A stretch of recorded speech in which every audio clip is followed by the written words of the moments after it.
Stream Sports. 3, 2, 1. Let's start. Hello, sports fans. Welcome to Fan Stream Sports. Nothing but pure sports. This is the JP Show. JP, it is so good to hear you back on the air. Stand by. Now, here's JP.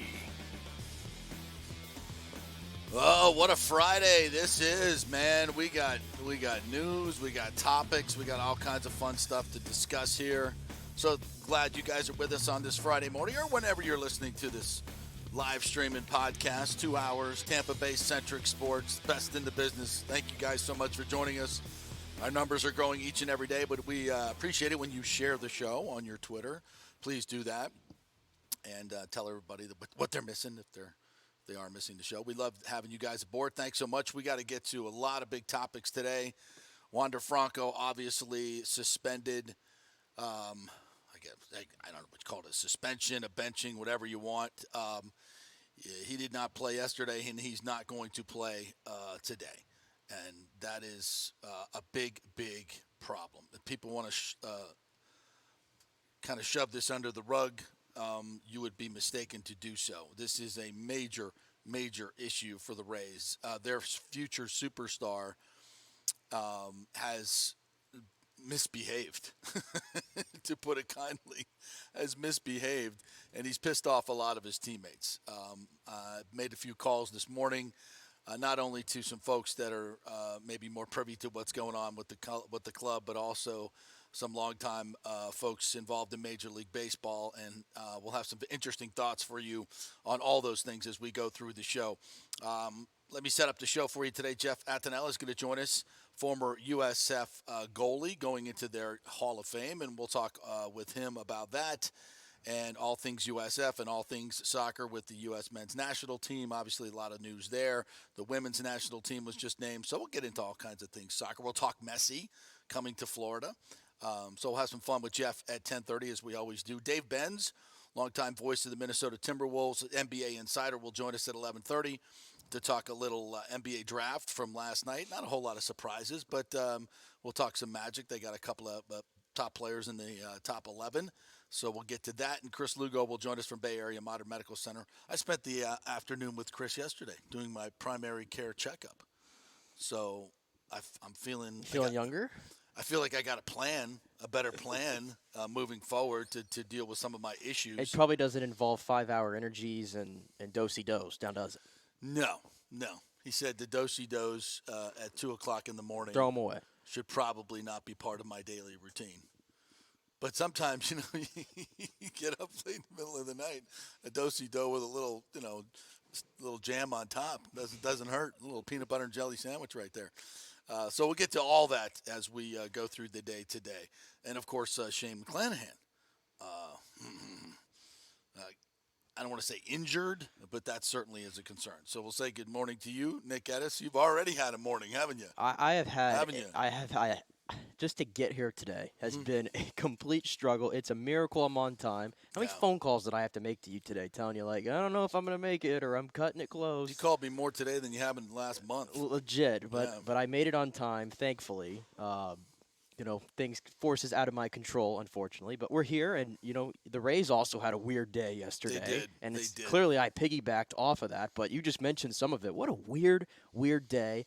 And then you lose to the crappy Royals. Yeah, and the way they lost. 2 leads on the way. Yeah, and dare I say, this has been the worst day of the Rays all year.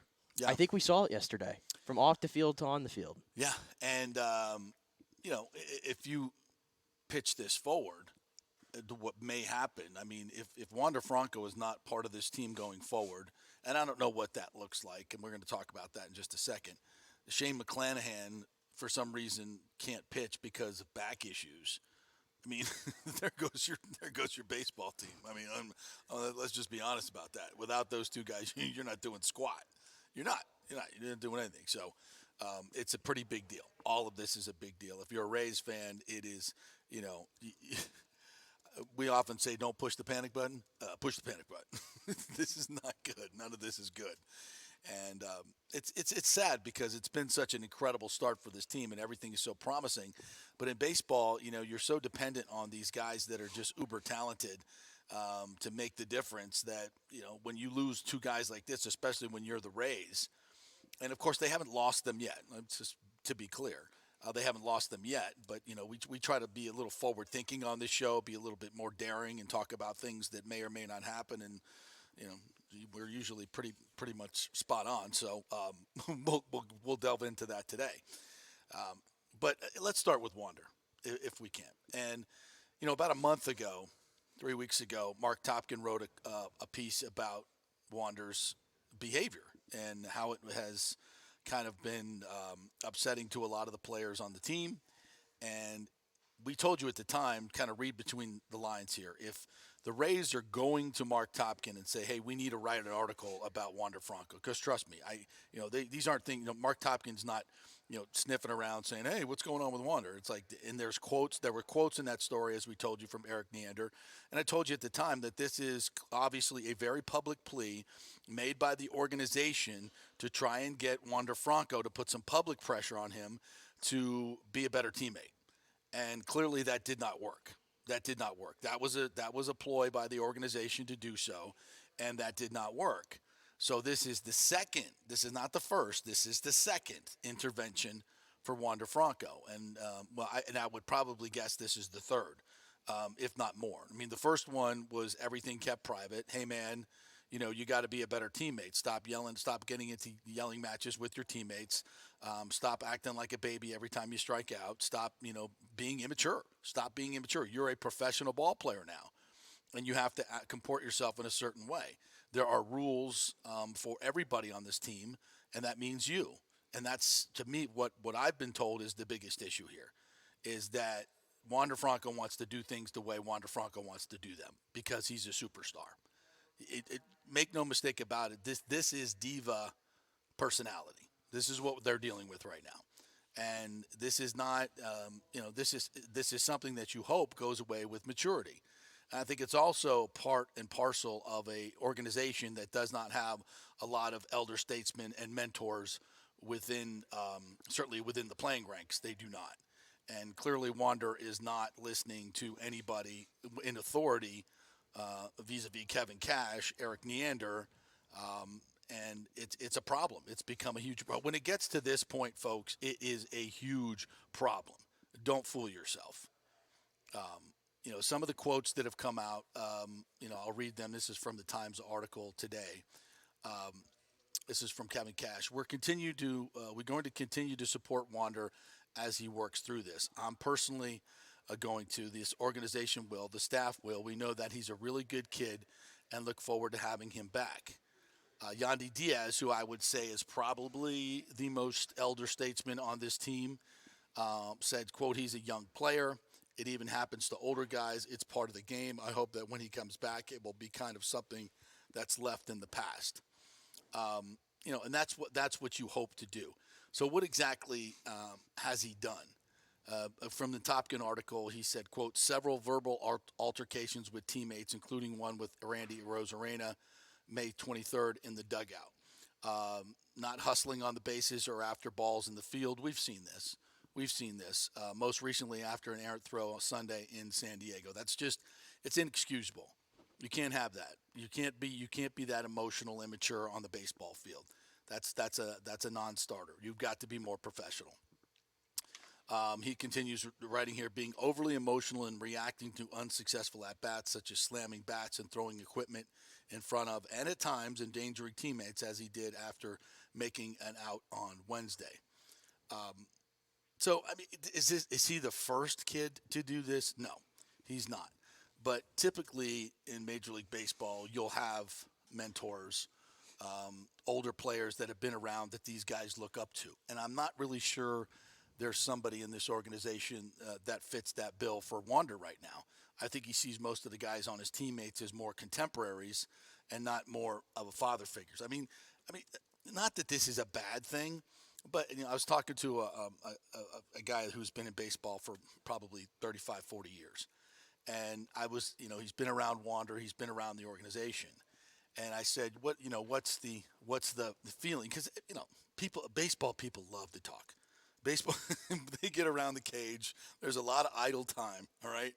Guys they're always talking. and and they're talking about Wander, and they've been talking about Wander for a while. Now, when you pull up in a Bentley and you've never even made it into the big leagues, when you carry yourself the way that Wander does, very confident. A lot of people would call it cocky. That's not well received in baseball circles. But baseball is very much a meritocracy group. And please, Mike Freeman, no columns. It is, and that's the way it is. You have to earn your way. I would say most sports are that way. Baseball is certainly. Hockey is another one. You've got to earn your stripes as you go up the ladder. Certain veteran players get to do certain things. You have to earn your way into that. Baseball is very much like that. And when you come into a clubhouse as a cocky young kid, and it can rub people the wrong way. And when you get into a locker room with a lot of young, cocky young kids that are that are just enjoying the spoils of Major League Baseball for the first time, i.e., getting a lot of money. And of course, Wander has received a lot of money over the last few years.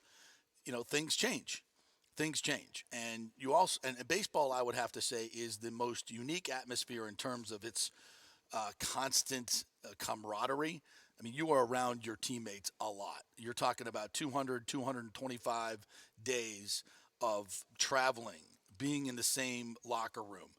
There's a lot of close contact, and chemistry is sometimes a very elusive thing in a baseball locker room. And it's not absolutely necessary. Barry Bonds was the biggest dick in the world, and they won a lot of games. They did a lot of good things. So you can still win with a dick in the locker room. We've seen this in many places. But that being said, as the key piece, like your keystone to your future, Wander Franco, to have your leader being this temperamental and immature is not a good thing. And this is not an easy solve when you're 22 years old. And I would say the biggest problem right now, and you hear them talking about verbal altercations with teammates. Well, I've been told that it's not just the teammates. It's higher management. You can't really talk to Wander Franco right now. He knows everything. It's not a good situation. It is not a good situation. And I'm not sure that this benching is going to fix things. In fact, it might inflame things. So this is a huge, huge problem for this organization right now. They've staked their future on him in terms of the contract that they've given him. His talent is obvious, but somebody's going to have to tell him that whether it's the Rays or the New York Mets or the Los Angeles Dodgers or the Texas Rangers, the rules are the same across the league. You're not going to leave here and go be an asshole somewhere else and have them say, okay, that's fine. It doesn't work that way. So hopefully Wander will straighten up and figure it out. And it's not about power. It's not about control. It's about being part of a team. And in baseball, there are certain, the old unwritten rules about baseball. Well, Wander Franco has violated a lot of these in the clubhouse, from what I'm told. And, again, does this make him a bad person? You can decide that. Does it make this an absolutely untenable situation? If he continues to act like this, it is. You can't have a one player not listening to authority, not getting along with his teammates. It just doesn't work in those close confines. It doesn't. And I think the sloppy play over the last, what have we seen last week, the road trip, this, coinciding with this, I don't think it's a coincidence whatsoever. And the Rays got a problem on their hands. It's a big freaking problem. If anybody wants to try to sweep it under the rug, I would say you're misguided.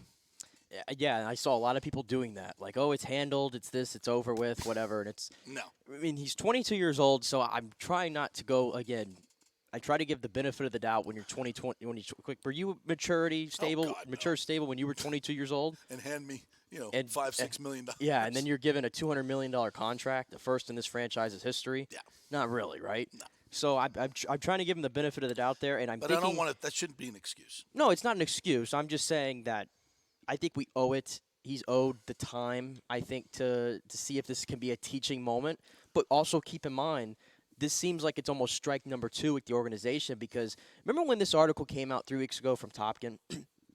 And all these people, again, that just were going after Topkin like, oh, this is a hit piece, and Oh you my God. you just love to write negative things about the Rays, and why are you stirring up stuff? We're the best team in baseball. Because all these No. people, this is, I guarantee you. I saw this guarantee yesterday. you. I don't know this for a fact, but I guarantee you the Rays went to Topkin to write that story. Yeah, and when you have a quote directly in there from Eric Neander, okay, like you mentioned that time, the Rays don't usually publicly put this No. stuff out there. No. Which is why when I saw the statement that Kevin Cash said yesterday, I'm like, oh, Kevin Cash said something. And Kevin Cash, I thought that was a well-worded statement. He didn't kill him, but he did just enough to get the point across. And clearly they wanted that out in the media, or he wouldn't have said anything. Of course. There have been similar situations where I think this team has kept things very close to the vest, but they're putting it out there. Yeah. And they put it out there 3 weeks ago. The whole fan base said that this was a hit piece, and why are you being so negative? And that's a problem with this fan base, by the way. Yeah. Listen, the Rays are the best team in baseball. I understand. They're not infallible. But please don't act like they're perfect. Right. Or I cannot say anything. I can't be critical of anything. This is a problem I'm seeing right now. Yeah. You're less of a fan, and you need to relax and all this stuff. No, I can call out things when they're happening, but I can also praise the good things. I feel like we do on this show. Absolutely. Right? And in this scenario, this is a big freaking deal. It's a huge How can you say it's not a big deal? And I go back to, I'm looking for examples of recent years. If you remember, there was a 22-year-old shortstop in 2021. His name was Fernando Tatis Jr., right? Same kind of prospect level as Wander Franco. Yeah. Play with that same kind of flair, right? Very out there. Yeah. And do you remember, and I pulled it up this morning, do you remember this? The shouting match that he got into with Manny Machado in 2021 when things were going so well, and Machado was yelling at him in the dugout, it's not about you. You go play baseball. Right. We're a team and all that kind of stuff. And I think that was Tatis's mentor there was Machado, who, if I recall, was a little bit of a headache when he came up as well in Baltimore. Yes. And he had some teachers, and he learned. So that's really what you have to hope for, is that somebody in this clubhouse, whether it is a Yandy Diaz, I have to think that Yandy's probably that guy, right? You would assume? Well, then think about what happened last year when Yandy tried to do the same thing for Randy Arozarena. Right. It came to blows. Yeah, but I think Randy's I think has learned from that, honestly, because you saw how Randy confronted Wander a few weeks back. That's right. And kind of tried to get through to him. So I think that Yandy is doing his best that he can here, but the player has to respond. The player wants to be helped. And that's what you have to figure out with Wander Franco right now. You can't let this linger because this team is still the best team in baseball right now, right? And things haven't been as buttoned up at the moment. We're kind of limping into the All-Star break. We're kind of just hoping we can just get there, right? And remain in first place and be all good, get fresh, and come back. But you don't want things like this going on out of the view. You don't want this stuff going all over the place like it was yesterday, where all the national outlets are talking about it. Now it's negative. There's all these like kind of bad juju things going on. I mean, you don't want that when you're the best team in baseball. Right. And the Rays have been able to avoid that all year, right? Where there's always so much noise around all these other teams. There hasn't been with the Rays. Now this is a big issue because this is the best player on the team. And might I argue, he's been maybe one of the best players in baseball this year. Leads the whole Major League Baseball in WAR. This is a big freaking deal. And people just, I think, that are shoving it under the rug, you're not paying attention to what's going on here. No, a couple of great points you made, especially with Tatis and Machado, is, a lot of these younger players, and I think it's part. You can never mention anybody's culture, right? Because that's stereotyping or what have you. But I think it's important to mention the culture here because a lot of these guys come from nothing, man. I mean nothing, and they get a lot of money in a short period of time, and it's very difficult to handle it. It's very difficult to handle it, and in the Latin community, there's a lot of cultural things that are like. You see the flair that they play with, the passion that they play with. And, it becomes part of their DNA. And that same passion, they don't want to be embarrassed, right? They don't want to be embarrassed on the field. And they feel like they have to be demonstratively upset sometimes to show everybody how much they care, right? Yeah. And I think it can be misconstrued at times. And then that becomes a selfishness thing, if you're following me here. And I think that's the part of maturity. You have to learn that, look, everybody knows you're upset, Wander, that you struck out 3 times. You don't have to go break a bat. You don't have to go, throw crap all over them. Well, see, here's my thing. When I hear stuff like that, I initially heard that and went, I kind of did that. I was like, Like, I see guys, like, Luke Braley broke a bat over his knee. Yeah. I mean, David Ortiz bit the shit out of a phone booth at one time in Camden Yards. Like, and I don't think we ever looked at those. We don't look at those situations and go, oh, that guy's got a problem, right? He needs to temper it in. But I guess that's what I'm saying. It feels like there's other things here, and it has to think that it's in-house. I think it's more than what we have seen on the field or those incidents in the dugout. It has to be more than that, in my opinion. And also, I think about this. Remember the whole the glove flip thing in Pittsburgh? I think we played the audio there, and Cash was very quick with his answer, and it didn't seem like you kind of could infer like, oh, he didn't really like that, or he was probably like, please don't do that again. No, he told Wander not to do it again. And I think that's part of the problem is when Cash goes to him and say, hey, we can't do that, and you got to go, you can't get pissed off because you missed the play. You got to run after the ball and get it. You want to get pissed off after the play, fine, but you can't be so immature that you're just going to pout like a little baby. I mean, this is all about immaturity, and immaturity is, hopefully that's taken out of you after some time, and hopefully it will with him, and hopefully it won't take a 1.5-year suspension like Tatis got for doing stupid stuff. He took it to the next level. That immaturity manifested itself into, a positive drug test, right? For steroids. We don't need that happening with Wander. And there may be some things that are going on with him that are not public, that the organization is trying to very much get a hold on. And I can tell you, listen, this is not like if you think this is the second time this has happened. No, and you're wrong. That's what I'm saying. And it probably happened, 5 to 10 times before they went public with the first article, and then and then when that didn't work, right. This is if you think we're just starting this process, no. This has been going on for quite some time. This has been brewing. It might have been even going back to last year for all we know. We don't know. I think so. But I'm just thinking about all these incidents again that we have seen on the field to like go into this. And I remember the one that I told you that I don't think anybody else saw it. Not many people have said about it, but in Wrigley, I told you there was a fly ball between Franco and Randy, and it looked like it was Randy's ball. And Franco kind of took it from him, and then Randy just kept on running forward and threw his glove in the air, and then just kind of walked by Wander and, just didn't look at him or anything and had this look on his face. I mean, it's just little things like that I'm seeing. And that's a big deal. That particular play is a big deal. Why? Because that's the outfielder coming in. It's always his ball. That's the rule of baseball. And if you violate that rule to try and make some showy catch like he does, you're putting your teammates in danger. And then when they go, and I'm not saying that I know this happened, but my guess is in a situation like that, the Cash went to him, his fielding coach went to him and said, "Hey man, that's Randy's ball," and he probably didn't take that very well. He's like, "No, I can get to it. I'm gonna take the ball. Like I'm not gonna play by the normal rules of the outfielder coming in gets the ball. I'm not gonna acquiesce to those because I'm Wander effing Franco." And that's the attitude that you can't have. That's where it manifests itself on the field, and you endanger your teammates. And if you can't get along with that, what is the organization supposed to do? Bro, it's that guy's ball. Stop playing selfish baseball. I don't want to go down this rabbit hole, but I'm going to mention it just real quick in passing. The difference between the coaches in this area. John Cooper benched his best players in a game because of what? They weren't playing well. They weren't playing well, lack of effort. And they weren't playing by the system. They weren't defensive back checking, all those things. I mean, we're talking Stamkos, Kucherov, and Point. We're talking the big dogs here. Right. Kevin Cash benched Wander Franco. Yeah. Right? The best player on the team. you know where I'm going, right? Go ahead. What did Todd Bowles do to Devin White? Praised him. He's my best player. Just wanted to put that in there. He's my best player. I just want to put that in there.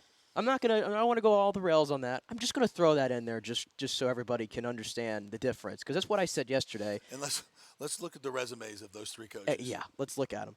But, again, I think it's a pretty valid point, though, honestly. 100%. And that's why I said yesterday. And we've talked so much about this. Yes. It's about accountability. And that's what I said, that Kevin Cash should get, to me, high marks for this. Because Absolutely. I don't know if a lot of managers probably don't want to do this. Maybe some of the old school managers I could see. Yeah. But especially some of these younger managers, the new age guys, and I think Kevin Cash falls into that group, to make a move like this, especially when you're the best team in baseball again. It's like, you really want to do this? The team's sliding right now. Nope, he's going to make that. He's going to make that move.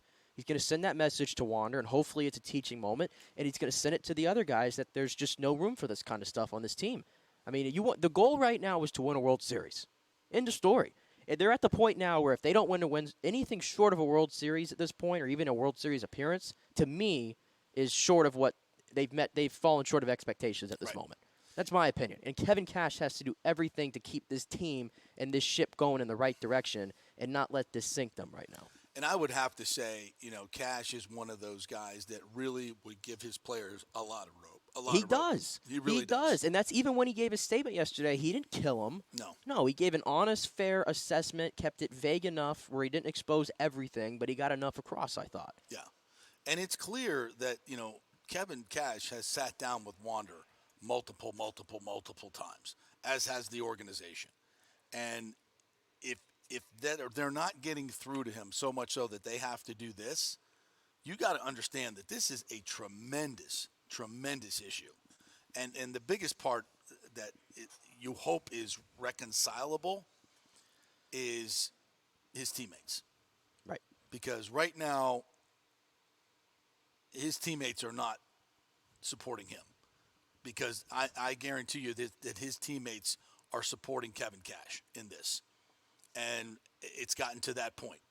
And when it gets to that point, grudges are held. You heard this, and we talked about it at length on this show because I thought it was really important, and it kind of went under the radar a little bit. But when Cash started this season, and he was asked about his message to the team, right? Mm-hmm. What did he talk? Did he talk about baseball and stuff? No, he talked about camaraderie and getting along. He said we need to fix. I don't know if he said fix, but the message was, we really worked on chemistry, knowing your place, acting like a good teammate, being a good teammate. In fact, that's exactly the words that he used. And everybody getting to know everybody. Right. He said we need to be better teammates. That's what he said at the time, and that was directly, obviously now, pointed at Wander Franco. So that's how long this stuff has been going on. And this is to the point now. This is, this is a code red. If you don't think so, you're not paying attention. This is a code red, and there's a lot. And this is a huge flashpoint in this franchise right now because this is the cornerstone of your franchise. And if you can't get him on board, you're going to have major issues. And I think right now, one of the things they need to do.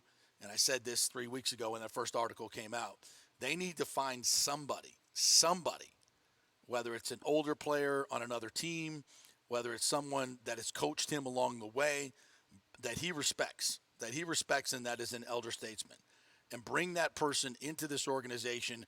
If they're in the minor leagues, they need to be brought up to the big leagues as a special consultant, whatever it is. They need to find somebody that Wander respects. It might be a player on another team. That maybe it's almost like my suggestion in the offseason of signing Evan Longoria was for more reasons than what he was going to give you on the field. Exactly. I don't know if Evan Longoria is that guy. I think he is. But it might be. But no, it's a valid point. You need to have those elder I think statesmen. you just need one. One guy. That's all I'm asking. Just one guy. Like even like the 08 Rays who were really young. Who was the veteran there? Cliff Floyd. Yeah. And everybody knew that.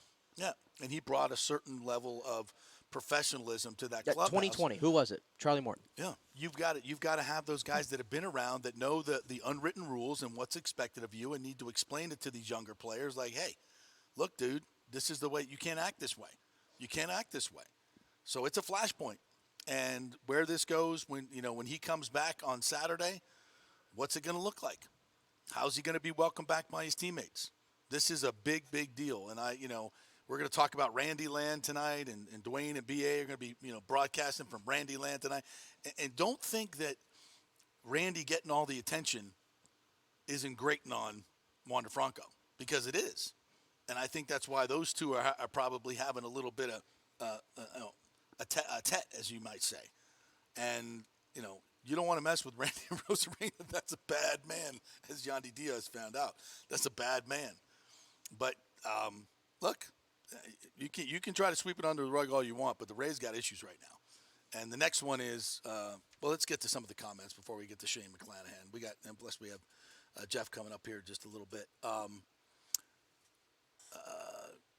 You go ahead and put the statements up here, Nick. You've read most of them. Yeah, and Lonnie said, Lonnie's a Cubs fan, so he has some chiming in here. He said, then he gets his jewelry stolen out of his Bentley. That's right. That did happen this offseason, right? Oh, that's right, yeah. The whole jewelry incident. When the Cubs called up Starlin Castro, same thing happened, and Alfonso Soriano pulled him aside, which you typically see when it comes to these young shortstops and things like that.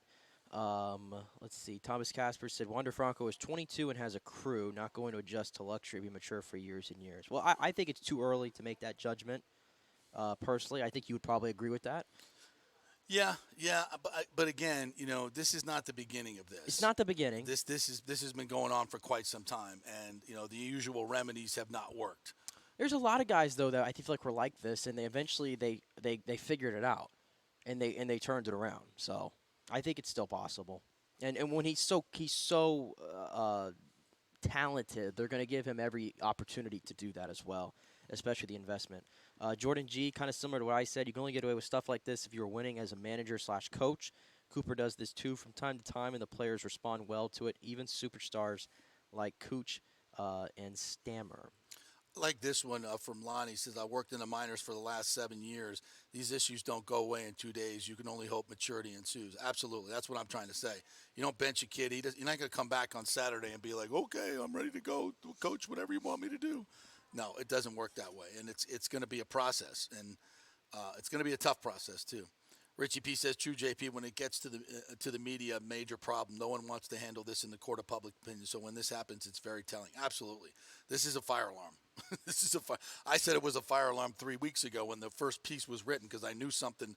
I told you right then. But nobody was good. Again. But nobody wanted to pay attention. No, we told you right then that this is a huge problem. You just anything negative around the Rays right now, and you get killed for it every time you bring light anything negative. Yeah, and we're going to get into the game, James and McClanahan here in a little bit in our second hour. So there's much more to talk about with the Rays and McClanahan's injury. At this point, I'm not super I'm not going to be too alarmed about it because it's mid-back stuff. That's muscle spasm stuff. It's not, not the arm. It's not the arm. It's not the elbow. It's not the shoulder. Could be the labrum, which is not good. But I think at this point, that's more precautionary than anything what they did last night. So a lot of sloppy baseball. And, yes, Jason Adam is a problem. As you pointed out yesterday, in the advanced metrics, his numbers right now are for shit. And it's really showing in the game, and that was a huge part of it last night. So we'll get back to the Rays here in a little bit. We're going to take a quick break. Coming up next, Jeff Attanella, longtime soccer MLS goalie, and now going into the USF Hall of Fame. We're going to talk some soccer with him. Messi coming to Florida. The U.S. women's national team roster is named. The men's team, lots going on there. So we'll get into some soccer talk with Jeff. We'll return to the Rays a little bit later on. Dave Benz is going to join us, NBA Insider, and Chris Lugo will talk a little bit about your health. Big show coming your way. Stay with us.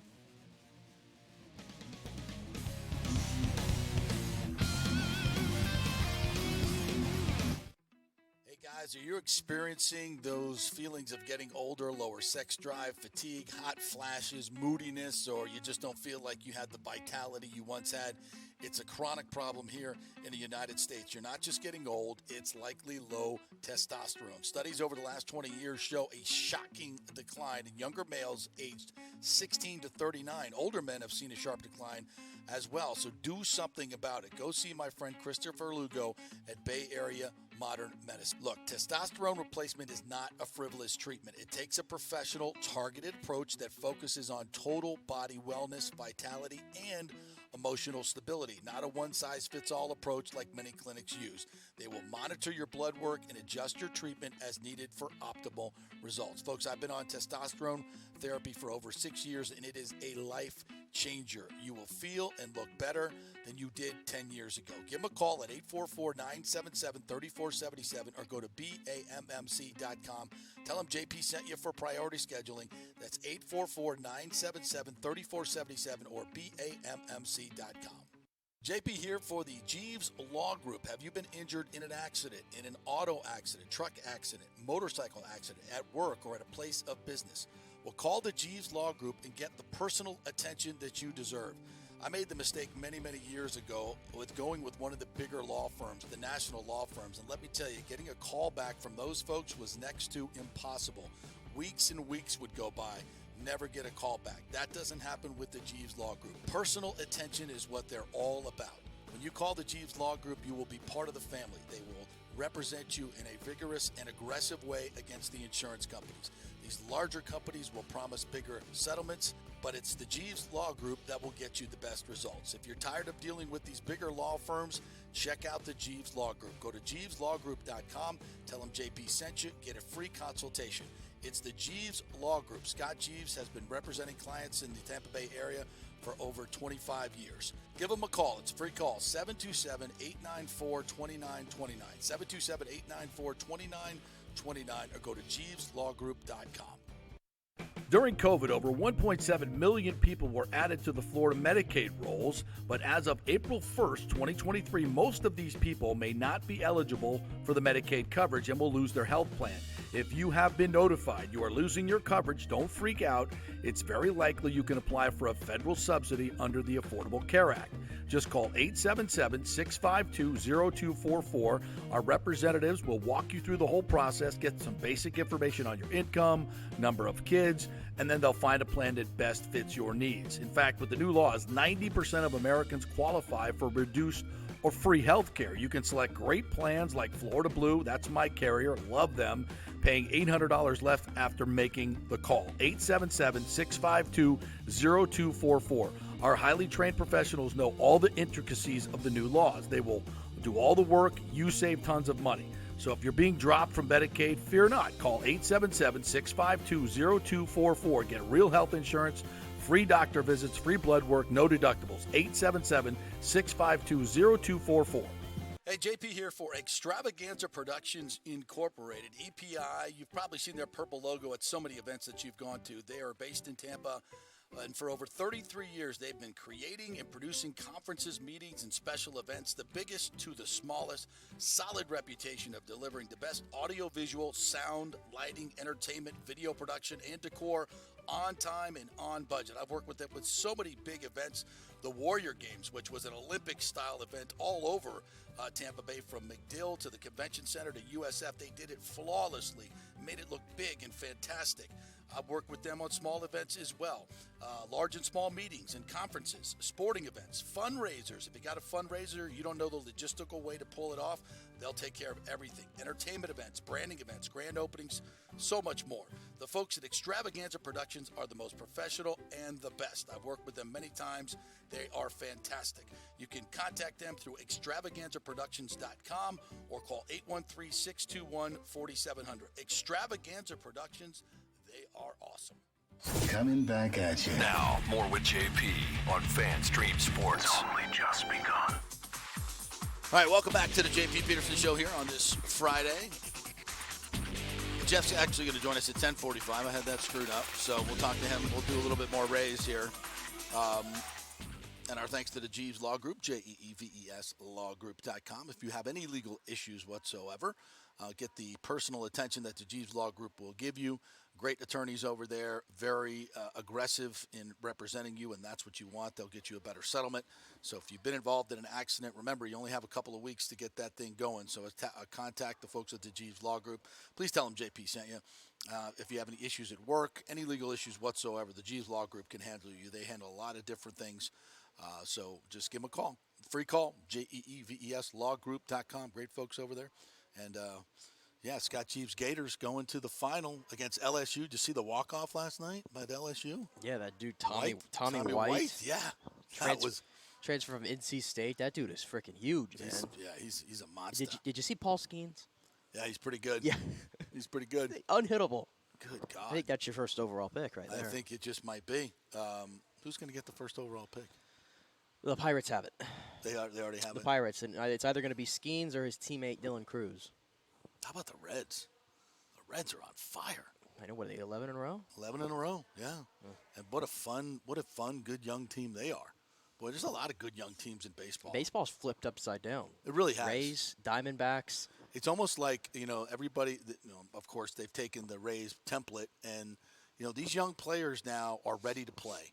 They're ready to play. They're not intimidated. There was a time in baseball, I think, where there was an apprenticeship almost, where you needed 2 or 3 years to really become a good player and learn the game. And now with all the scouting that's available and the information that's available, it doesn't take 3, 4, 5 years to learn the game. You're getting sped up with you already know how pitchers are trying to get you out. You're adjusted so that whole adjustment period now has gone from something that probably takes 3 or 4 years to about 3 or 4 months. And if you can make those adjustments, you can become a productive player, a very productive player at a young age. And we're seeing that all over the league. And I think it's great for baseball. It's great for these younger teams with low payrolls, frankly. And the older teams, these older teams, they're not as athletic, right? So they're not taking advantage of the new rules. They're not, and I think the edge that you play with when you're trying to get that first contract is a huge, huge difference compared to guys that are, on $300 million deals that show up at the park every day, and it's just not an urgent thing for them. It's human nature, It's just human nature. All right, some of the other comments coming in. From Buck's Basement, I bet $300 on the Royals last night to win. Just saw flashbacks to the Randy Yandy situation from last year and how that affected the team. That's pretty smart. That's pretty daring also. But Bet $300 on the Royals to win? was Shane McClanahan on the hill? Ooh. God bless you, brother. Going against the grain. That might have been a big haul. I wonder what the number was. What was the Buck's Basement? Tell me what the number was. What was it? It's only the second game that we've lost 240 with McClanahan on the mound. 280, no? 300. Yeah, the first one was the one I bet on. Yeah. There you go. Against the Cubs. But this is the Buck's Basement. Tell me when you're going to bet. I'm happy I won the bet, but it's sad how predictable. Let me see if we get this up. How predictable that this was. Although the Franco situation is obviously not why we lost. Yeah, I think it is. I think part of it is. I mean, because the other part of it, he's not in the lineup. Then there's that. I mean, defensively, it doesn't really hurt you that much because Taylor Walls. Well, then you're putting Walls and Brujan in your lineup. Right. So you got Walls and Brujan instead of Franco Walls. That's a big difference. Yeah. It's a huge difference offensively. Defensively, it's still a minus. So you're hurt all over the field. But you take a guy like that out of your lineup. I mean, look at the Yankees and Aaron Judge. It's so the suspension, the benching. I mean, you think Kevin Cash, from a winning standpoint, wanted to bench his best player? Hell no. I think, honestly, my theory there is that I think San Diego might have been the tipping point for Franco and Kevin Cash. And with the Orioles series coming up, maybe he was like, all right, I need him for this series because we really need to, like. Yeah, don't think the timing of that was not – you think it's coincidental. It was not. Yeah, because I don't recall – I mean, there happened something against the Baltimore, right? That was the thing where the bat toss, right? Yeah. I know that happened, but maybe that was it. But I imagine that he probably held off until after the Baltimore series on purpose to get to Kansas City. Here's another one, just from Lonnie, again, who works in baseball and minor leagues. Says, Yermin Mercedes with the White Sox had the same thing, wanted tons of comp tickets, free merch for the crew, etc. Yeah, these are things that happen within the organization, and at first the organization is going to bend over backwards to do anything for their players. But after a while, it's like, dude, come on, man. Like, you don't run this joint. Yeah. Even without with Franco in the lineup, though, I mean, they had enough yesterday to win the game. Of course. Still got to finish the game off. It's the Royals, bro. You still got to finish the game off, in my opinion. And the Rays the Rays are tied with the Nationals in blown saves this year. That doesn't shock me at all. They're 13 and 14 in one-run games now. Imagine that. You've won 51 games, 52 games. And you have the best record in baseball, and you've lost 14 one-run games. How about that? Oh, but it's not that big of a deal. Yeah, it is. Best team in baseball. No, they have flaws. And then there's this, James. You're right. I'm wrong. Yeah, are you coming around? Did you see the guy last night? I'm glad everybody got to see it last night. Yeah. Struck out the side with ease. It's a big deal. It's a big deal. Hey, did you see the back end of our bullpen? Jason Adams he doesn't have it anymore. For whatever reason, it's just not there. It's just not there. He's allowed more runs this year already than he allowed last year. Yeah. And Chapman was lights out. And it's almost 102, every outing for him at this point. 101, 102, just pounded the zone. They just can't get it. It doesn't matter if it's Adam, Fairbanks. They can't get anybody to get a clean inning right now. No. When and they need it. Fairbanks, the way they score that run concerns me too. Guy gets on, steals second and third without Without a throw. Without a throw. That's ridiculous. What the hell's going on there? And then the little nubber, that was not Yandy's fault or Fairbanks' fault. That's just a tough play. It's a tough play in a bad situation. Yep. There's nothing you can do there. Yeah, I'm not saying there wasn't some unluckiness there to the end of that game, but it's just there's other examples you could point to that are more egregious, but still, I mean, we talked about this in the Orioles series. The Orioles, how can you not say they don't have the advantage right now on the Rays? They do. Because of what they can give you in the 8th and the 9th. What would you rather have? To me, it's that simple. A middling starter group and a shutdown bullpen. In the playoffs, I want to shut down bullpen. Yeah. You are fooling yourself if you think the Rays are winning anything with this bullpen as currently constructed. This Stevenson that they got, the Rays' magic on these relievers is all of a sudden just whew. Yeah. This Stevenson, he gave him a home run last night. He's given up like 3 or 4 since he's gotten here. It's not working right now for these guys. Yeah, and then you had, and you got to commend the comeback last night. You love, first of all, Arozarena again, another big night for Randy. 3 Although, hits. it's trying to go the sac fly, or he gets thrown out at third on a ball that's middle center field. Dude, middle center field, you can't advance to third base on that play. That was a dumb play again by Randy on the bases. That's an easy throw out. That's major leagues. It's major leagues, bro. They're not as buttoned up right now as they were. But he's been, and to your point, before he did hit the single up the middle, the first 2 swings were just he wasn't even looking at the ball. He's just swinging so hard for Randy land, and then he with 2 strikes he took a different approach. I'm like, do that from the beginning of the at bat, okay, Randy? And so there's a lot of stuff that's just slipping into their play right now that is concerning. A lot of it is concerning, and they've got to right the ship here. I know they've got the best record in baseball, but there's and the McClanahan thing. This is a problem. All of these Rays pitchers, whatever the hell is going on with these Rays pitchers, there's too many injuries. There's just too many injuries, and something Of course, you look at their ERA. In May, best in baseball. So even as they get injured, they continue to be the best pitching team in baseball, pitching and defense team in baseball. So it is what it is.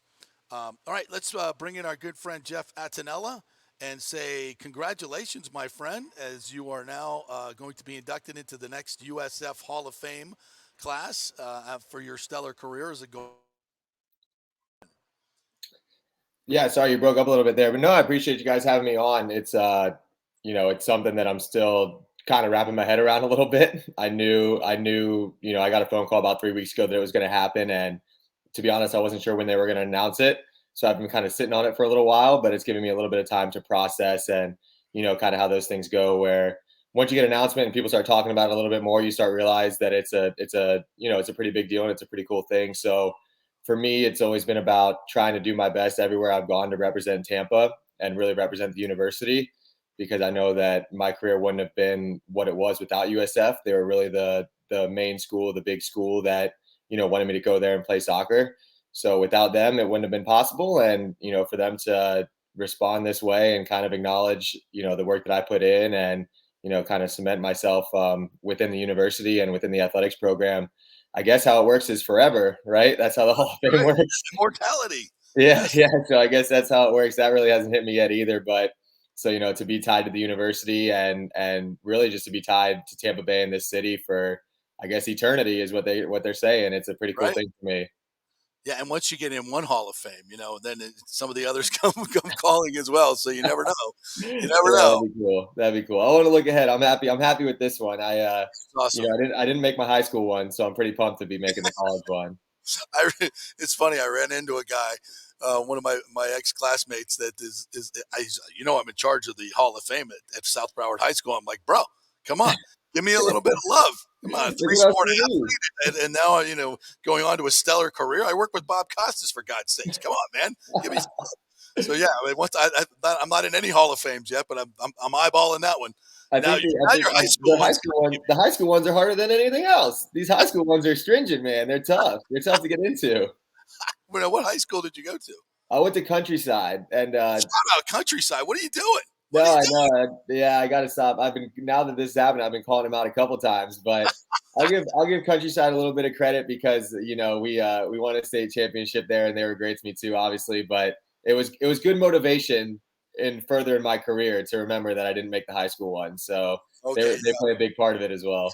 you and Michael Jordan still pissed off about high school benchings or whatever's going on. Hey, well, and your USF athletics department now, I think, really stepping up. We've talked about this for a long time, Jeff. You've lived it. You played there. At a time where I'm going to say athletics wasn't the most important thing on campus. I mean, it just hasn't been a priority. We keep it real here. It's not your words, it's mine. But Judy Genshaft did a lot for this university in terms of academics. She did an incredible job raising the academics. But athletics was never a priority for her. It was never a priority for her. This new administration has now got the stadium done, the on-campus football stadium. Michael Kelly's done a tremendous job upgrading the facilities over there, which was desperately needed. So it seems to me that your USF athletic department is I think this stadium thing is a demarcation point. Now they're taking it seriously, and I think the ceiling is it's very high for USF. They with the size of this university, the size of the market, the location. I think they're primed to get into a Power Five, but they've got to they got to start winning. They got to start doing things. But I think this is a big part of it. What are your thoughts? Yeah, no, absolutely. I mean, listen, timing's everything, right? So I think that part of it, I was there when Judy Genshaft was the president, and for me, it was one of those things where we always felt supported as the actual athletes. We always felt supported. I guess we didn't know, for lack of a better term, what we were missing. And I was fortunate enough to be there to see when football. I was a freshman when football made it to number 2 in the country. That infamous year that everybody kind of talks about around here, and I saw the student population jump up, the camaraderie around campus jump up, the people that were really proud to be USF Bulls, everything kind of jumped up with the success of the sports teams. And that's how colleges work, right? Right. And unfortunately, we saw a little bit of a dip there. And I think that losing the Big East was a big part of that. When you're talking about conference realignments and all these different things going on, when the Big East decided that they weren't really going to be a serious football conference anymore, that took a big hit. And I think it's taken USF some time to recover from that because at the time when USF went to the Big East, it was really, they were the marquee team in the state. They were the hot item. They were the thing that was, all right, USF is in the Big East. And that was a huge drawing point for me to go there and play soccer because it was, I'm not playing in a small conference. I'm playing against UConn. I'm playing against St. John's. Like I'm traveling and I'm playing in a real conference that, has some really big schools and some really big history behind it.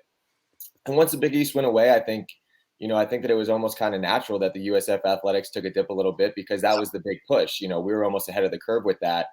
But, with the emphasis on athletics coming back, it's great to know that the educational part of it, it's hard to get into USF now if you're going with a degree. It's from an educational side of it, it's one of the tougher schools to get into in Florida. So now you have that established, and I think that it's a USF's a young school, so you got the academics established, and we've seen what it's like when the sports do well and kind of the tradition that they're able to build. And now we're getting that in place. You go look at the facilities, and I went back, man, last year when I first got back, because I hadn't seen USF in a long time. I went to go watch a softball game, and I was taken back. I couldn't believe the setups that are in place now in terms of the fields, the stadiums, and one of my favorite things, it's incredible. And one of my favorite things about traveling to these different colleges when I was in the Big East was, I'll never forget going to Cincinnati. And you go to Cincinnati, you got the football stadium right here, baseball stadium right here, basketball arena right here, soccer stadium right here. And it was just a hub. Yeah. And I was like, this is awesome. Like, this is like the sports corner of the university. And now you go to USF and it's the same thing. They're building it out. They're building it the same way. The facilities are awesome. It's all recognizably in one place where you can go. And now, I mean, it's been a long time coming, but now that we got the football stadium in place and people really behind it, and obviously we haven't seen him coach a game yet, but Golish seems like the right energy that you need for something like this. He's a young guy who has a lot of ambition, and it seems like he wants to build it, which I think is an important part of it. So I think it's all about timing, and obviously the AAC kind of taking a back seat to what's been going on in this conference realignment. I kind of look at it as it gives USF a chance to put all their stuff together and stand out. So Yeah. that the next time all this shuffling happens, then we're going to be in the right spot. So I'm excited, man. I think it's a fun time to be at USF, and minus that Alabama game in week 2, I think we're gonna have a pretty good chance of putting together a good football season that starts turning some heads. So I'm excited for it. So let's transition a little bit to soccer in the States, which is crazy right now. We just got a CONCACAF Nations League Championship. We got the Women's World Cup, which we'll get to. But I wanted to ask first and foremost, I think it's still the biggest news, even 2 weeks later, is Lionel Messi is coming to MLS. And it's hard. It's crazy to wrap my mind around that. He's gonna be playing his home games 4 hours away from us here in Tampa. Probably can't afford the tickets anymore, if we're being completely honest. Right? But it's a big deal. That's the craziest part. Lockhart. I know. I played football there, for God's sake. Yeah, I had a high school state championship there. You should never play on a field that I played on. Like, that should be illegal. It probably should, but I mean, Jeff, we've seen this before, and when you were playing, the same thing, like with the David Beckhams of the world, and the Thierry Henrys and the Lampards and all these great players, but they came over obviously out of their primes. Messi's 35, but is anybody really going to say he's still not technically in his prime because he's just so great? Like, I mean, he just won a World Cup. I mean, doesn't this just feel like different this time around? And could this be the big thing to be a catalyst, I guess, to really take soccer to the moon, especially the timing with the World Cup coming in 2026? Yeah, no, this is different. I mean, I know that people that don't follow soccer won't agree with this, which is fine. But the reality is this is the biggest player to ever play on a world scale. I mean, this is hands down the best player that has ever played in this league, and he's going to draw more attention. You're talking about bringing I don't even know the comparisons, but you're talking about bringing a superstar that brings so much attention and so many eyes. The eyes of the entire world will be following Messi, and it's coming to MLS and it's coming to Miami. And, I think it's something that people won't really understand the scale of it on a world scale, because the cult following that he has and the amount of countries and the people. I mean, he walks around other countries and it's like they're seeing, for lack of a better term, it's like they're seeing a god. It's something where like almost a figure that doesn't seem real to people that are diehard soccer people. Like, he's coming to our country and he's going to play soccer, and he's going to draw the crowds, and people are going to get, a little bit more recognized in the MLS. But more than anything, it's more about, you have a lot of people now around the world that are going to tune into the MLS. And, as a person that used to play in the league, and as a person who has a lot of friends in the league, the opportunities for American soccer now are kind of endless, because the eyes that you're drawing in are all around the world. People are going to be tuning in to watch Messi, but what about that guy that's making $60K that stands him up, that defends him well? People are going to be like, oh, okay, wow, that's a difference maker. You know what I mean? That's a young American who could play against some of the best players in the world. So, I mean, there's so many different layers to it where you can take it in terms of what it means for soccer in this country. But more than anything, it's just, people are going to be watching, and people are going to be paying attention. There's going to be a lot of Americans that are playing against Messi, and, there's going to be a lot of people tuning in that say, oh man, like, look at that. Like, look at that league. They have the best player in the world, and he's playing in it, and people are going to be tuned in, which is a completely different from anything we've ever seen before. And do you think maybe it helps kind of shift the balance of power a little bit? Because we've kind of seen, like, MLS gets this whole retired league kind of cliche put on it, and I think they've kind of gotten away from that in recent years. And I think because of the Saudi league, quite frankly, is taking a lot of these 30, 31, 32-year-old players and signing them to crazy amounts of money, right? And now the MLS getting Messi. Do you think this kind of helps them in that way? Like, I know he's bringing in, probably we're going to see a Sergio Busquets or, a Jordi Alba from Barcelona come in as well. But maybe even like the little bit of the younger player. Do you think they're able to attract that from Europe here potentially? Yeah, I mean, I think that it's the MLS is at a weird place, because there's a stigma about the MLS right now, where it does, people are saying like, oh, it's a retirement league. People like to come here. A good example of that is Gareth Bale came to LAFC. Played for 6 months. Yeah, not to cut you off, but you saw his comments too this morning. Didn't help. Yeah. No, and I mean, to be honest, like, I've had friends who come here from other countries, and they say, I came to play to America because if I lose a game in Argentina, I can't go to the grocery store for the next week, right, because people are asking me what I'm doing. Why aren't I practicing? I'm giving you a hard time. Wow. Where in America, it's, he loses a game. If they lose a game, he's in LA. He walks around the street and people might not even know who he is. Right. Yeah. You know what I mean? So like, I don't take offense to those comments. I think everything needs to be taken, for what it is at face value. It's something where if you're an NFL player and you're in a city that loves the NFL and you lose a game and you're out at a bar that night, you're going to get a lot of heat for it. Right. But the way that soccer is, the way that people cover soccer in this country, it's not on the same scale as it is in the world. And so those comments are true, but it's just everybody takes offense to them in a different way. But that's the reality of the sport in this country. But I mean, I think that the MLS is at a weird place because there's this stigma that it is a retirement league or people come here to retire, because there are those guys that do that who can still make an impact in the league. But on the flip side, I'm reading reports today. There's a young European goalie that plays for New England Revolution who came to America to get minutes at the age of 20, who came to compete for a starting job, and New England might sell him to Man United for $20 million. So there's a lot of young players who, you know what I mean? The foundation of the young players, like there's a kid for Cincinnati who just played, Freddie Adu was supposed to be the youngest guy, and everybody made all this hoopla about Freddie Adu back in the day. There was a 15-year-old that just played for FC Cincinnati last night in front of 24,000 people. Wow. So you know what I mean? Like there's a stigma about the MLS, and there hasn't really been that shift of mindset yet because of the things that have happened in the past. But there are so many different things in place within the league that are happening that, like, the stigma is going to go away. Maybe, right? Maybe on a world scale. Maybe that's what Messi does. He brings eyes to it and they realize, oh, wow, this young player, there's a young player for Atlanta who won the World Cup with Argentina. He's 22 years old, playing in Atlanta. They could probably flip him and sell him for $30 million. So, and he's a young player who built his resume here in the States, here in the MLS, won a World Cup. And you know what I mean? Like, he doesn't get talked about. It's the older guy that comes over and gets talked about because that's the fun narrative. But there's things in place where the sport and the league is really growing into a developmental league. And so, I think it's all things that take place. But like everybody says, it all has to come together in 2026. That's like, that has to happen in order for the sport to take that next step. Well, at least I know Arthur Blank isn't going to sell that young player in Atlanta because wins mean more to him than money. He's got plenty of money. We like owners like that they care more about winning than the money. So he likes to win. One of the coolest moments in my career, we played them in the MLS Cup, and I'm a diehard sports fan. I'm a huge Bucks guy, so I've been watching Arthur Blank forever. And then so we played them in the MLS Cup, and before the game, like the owners go down and like shake hands with the people that are playing. So Arthur Blank's coming down the line, and I'm like, no way, I'm about to dap up Arthur Blank. This is cool.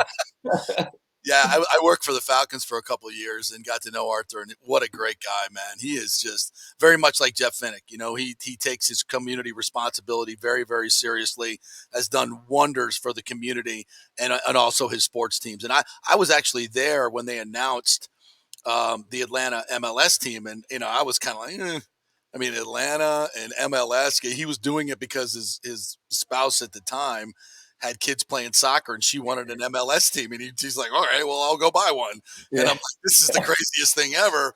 And then he freaking fills the Georgia Dome with soccer fans. They draw way better than the Falcons do. And I'm like, Jiminy Christmas, this is crazy. It's crazy. So I have a good, if I have time, I have a good story about that. So go ahead, yeah, why not? When we played Atlanta the first time, so we played them in 2018. That was the first time we had played away at Atlanta. And because obviously I was out in Portland, so you play home and away, you do that, what I mean? You alternate every year.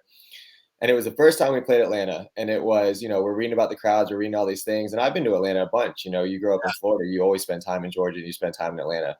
Yeah. And so we go to a barbershop, you know what I mean? And we're going to a barbershop. I go to a barbershop in Atlanta, get my hair cut. And, we're in the barbershop hanging out. We're the only people in there, me and my roommate, who from the time was from Eastern Europe. So we're in there and they're like, what are you guys doing here? I'm like, oh, I was like, actually, like, we're here to play soccer. Like, we're playing for the team that plays Atlanta over the weekend. And the entire barbershop just stopped and was asking us millions of questions. They're like, that's the hottest ticket. I can't even get a ticket to that game. So we got them tickets for the game because we're like, you got to come watch. They're like, that's the hottest ticket. And they're like, I don't understand soccer at all. Can you like help us? Because everybody's talking about soccer and I don't know anything about it, but everybody says you have to go to the game. So we spent like 2 hours in this barbershop in downtown Atlanta just explaining soccer and trying to get everybody caught up to speed because the feel around it was it's the hottest ticket. You have to go to a game. It's the most fun thing you'll do. And that's when I was like, man, they've really figured this out. Because if you're doing that in Atlanta, it's like, man, I was like, you're onto something. Well, why can't it happen in Tampa at the new Rays Stadium? Bring the Rowdies over and our new Ybor Marina. Here I go. I'm going off on a tangent right now. Well, Ted, you're a big Tampa guy, right? You Tampa Bay sports guy. You'd love to see it. I mean, it's not. Look, if they can do it in Atlanta, why can't they do it in Tampa Bay? I mean, I think there's a great soccer fandom here. The Rowdies, for what they are in the lower league, to get as much support as they have, I think is tremendous. I think if we had an MLS team playing in a place like that, like the Mercedes-Benz Dome, I mean, that must have been an incredible atmosphere playing in front, what was it, 60, 70,000 people there? Yeah, the finals was, I think it was 72,000. It was pretty cool. Yeah, it was a fun game to be a part of. But we could do that here, right? Yeah, I mean, I think so. I think it's there's so much of it that depends on so many different factors, right? Like the Lightning have done such a good job of kind of cornering the downtown market and really, really making it their own. The one thing I'll say about the Rowdies is if something were to happen where they were to move to Tampa, of course I'd love it because I live in Tampa and it's a lot easier for me. Right. But I mean, the stadium of Lang, that place awesome. it's gorgeous. It's so gorgeous. And I don't know the fan dynamic as much in St. Pete as I do in Tampa because I live down here and I understand Tampa a little bit better. But I come from a place in Portland where that stadium, before all these new teams started coming in before the Atlantas, Portland was really one of the first teams to have sellout crowds and pack them in every time and really have one of the best soccer cathedrals, I guess you would say, in the country. Sure. And it started as a minor league baseball field. Yeah. It started as a minor league baseball field. So I look at Al Lang and I think, man, this location right on the water, it's just such a gorgeous place to play. It's such a gorgeous place to go take your kids for a night out on the town. And if they were able to do it, it'd be hard for me to say get rid of Al Lang because that place is just so beautiful and I love going there to watch a game. Well, this one's also on the water. We'll be on the water. True, that's true. Yeah, sailboats there, right, as well. So you never know. That's true. We got a lot of water around here. That's a good thing about it. We got a lot of water.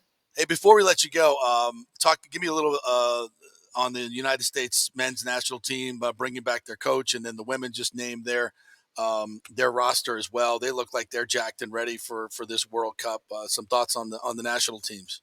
Yeah, I mean the women's team, they got some new young players. There's a girl named Sophie Smith. I think she's 18 years old, I think, might even be a little bit younger. And she was playing out in Portland and she's been a big deal out there for a while. So it'll be fun. It's kind of US women's soccer is kind of in this transitional period where we still expect them to be the best. That's what they've carved out for themselves that, no matter who's on there, you expect them to win it, which is, just saying that alone is very impressive. But they're kind of at this transitional period where I think you're going to start to see some new superstars emerging. You know what I mean? There's going to be some new players that are going to be on the I'm okay with that. Yeah, there's going to be some new people that are on the tip of everyone's tongue and some young players that are starting to stand out, which will be a lot of fun and that'll be exciting because you got to kind of cycle through the generations and start building up more stardom.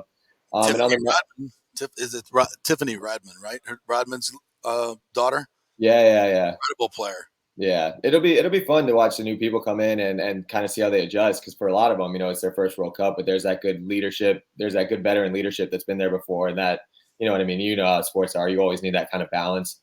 And then from the men's side, the coaching decision, I think that it's interesting just because it's one of those things where the rumors are out there that they reached out to all these big names, and if they weren't able to seal the deal with the big names.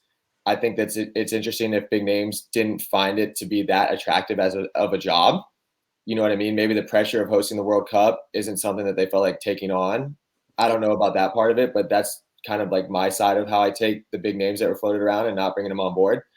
But you got a lot of the players, you got your star players saying that they wanted the coach back. Obviously, there was a little bit of drama there at the end of it. Well, not a little, there's a lot of drama, but there's a lot of time for them to smooth that out. And I think at the end of the day, the U.S. is going to play in some massive tournaments that aren't the World Cup here in the next couple of years.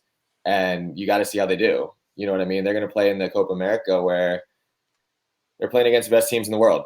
And it's a tournament where you're going to stack yourselves up against some of the best teams in the world.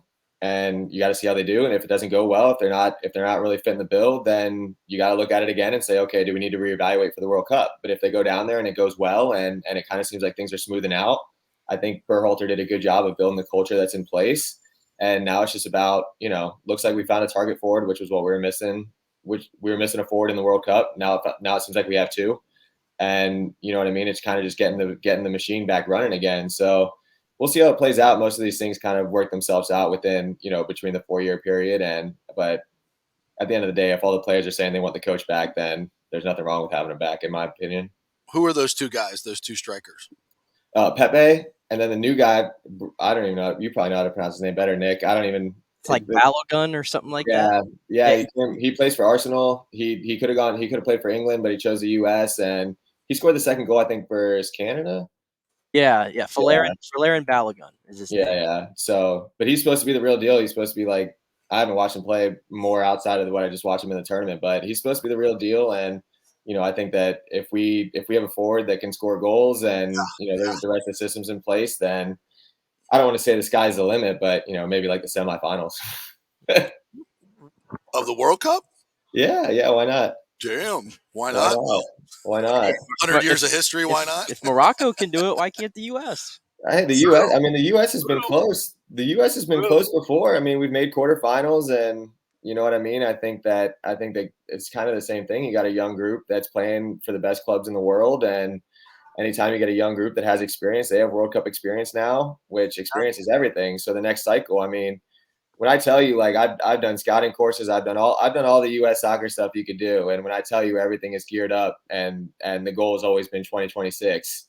Like that's the goal. So I don't think that they're shying away from it. And, I think that they have a U.S. team that has some of the best players that we've ever had. So I don't think, everyone else is aiming high. So we might as well aim high ourselves as fans. Yeah. Why not? Yeah.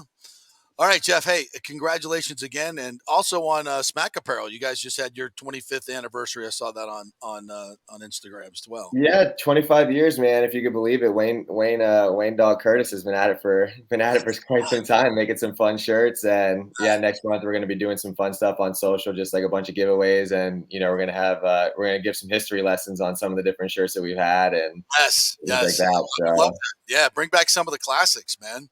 Yeah. We'll do our best, man. We'll at least tell the stories about them. Yeah. Smack Apparel. Follow them on Instagram and Twitter and all that stuff.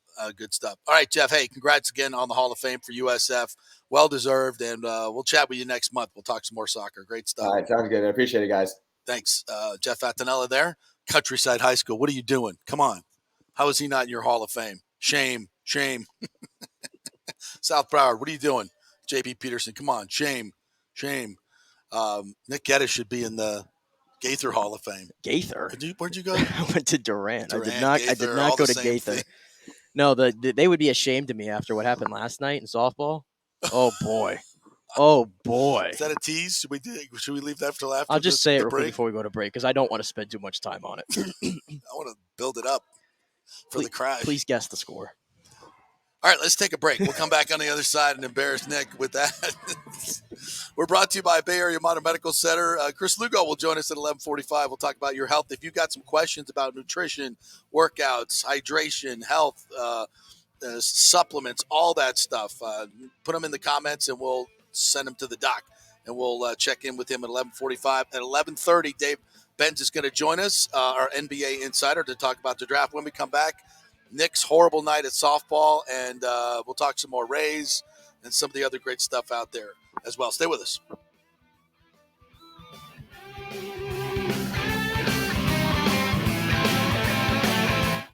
All right, this is for all you guys who don't want to go to the gym and do 5,000 crunches. At Bay Area Modern Medical Center, you can get on the new True Body machine where you can reduce fat and tone up your muscle. It's like doing 54,000 crunches in just 15 minutes.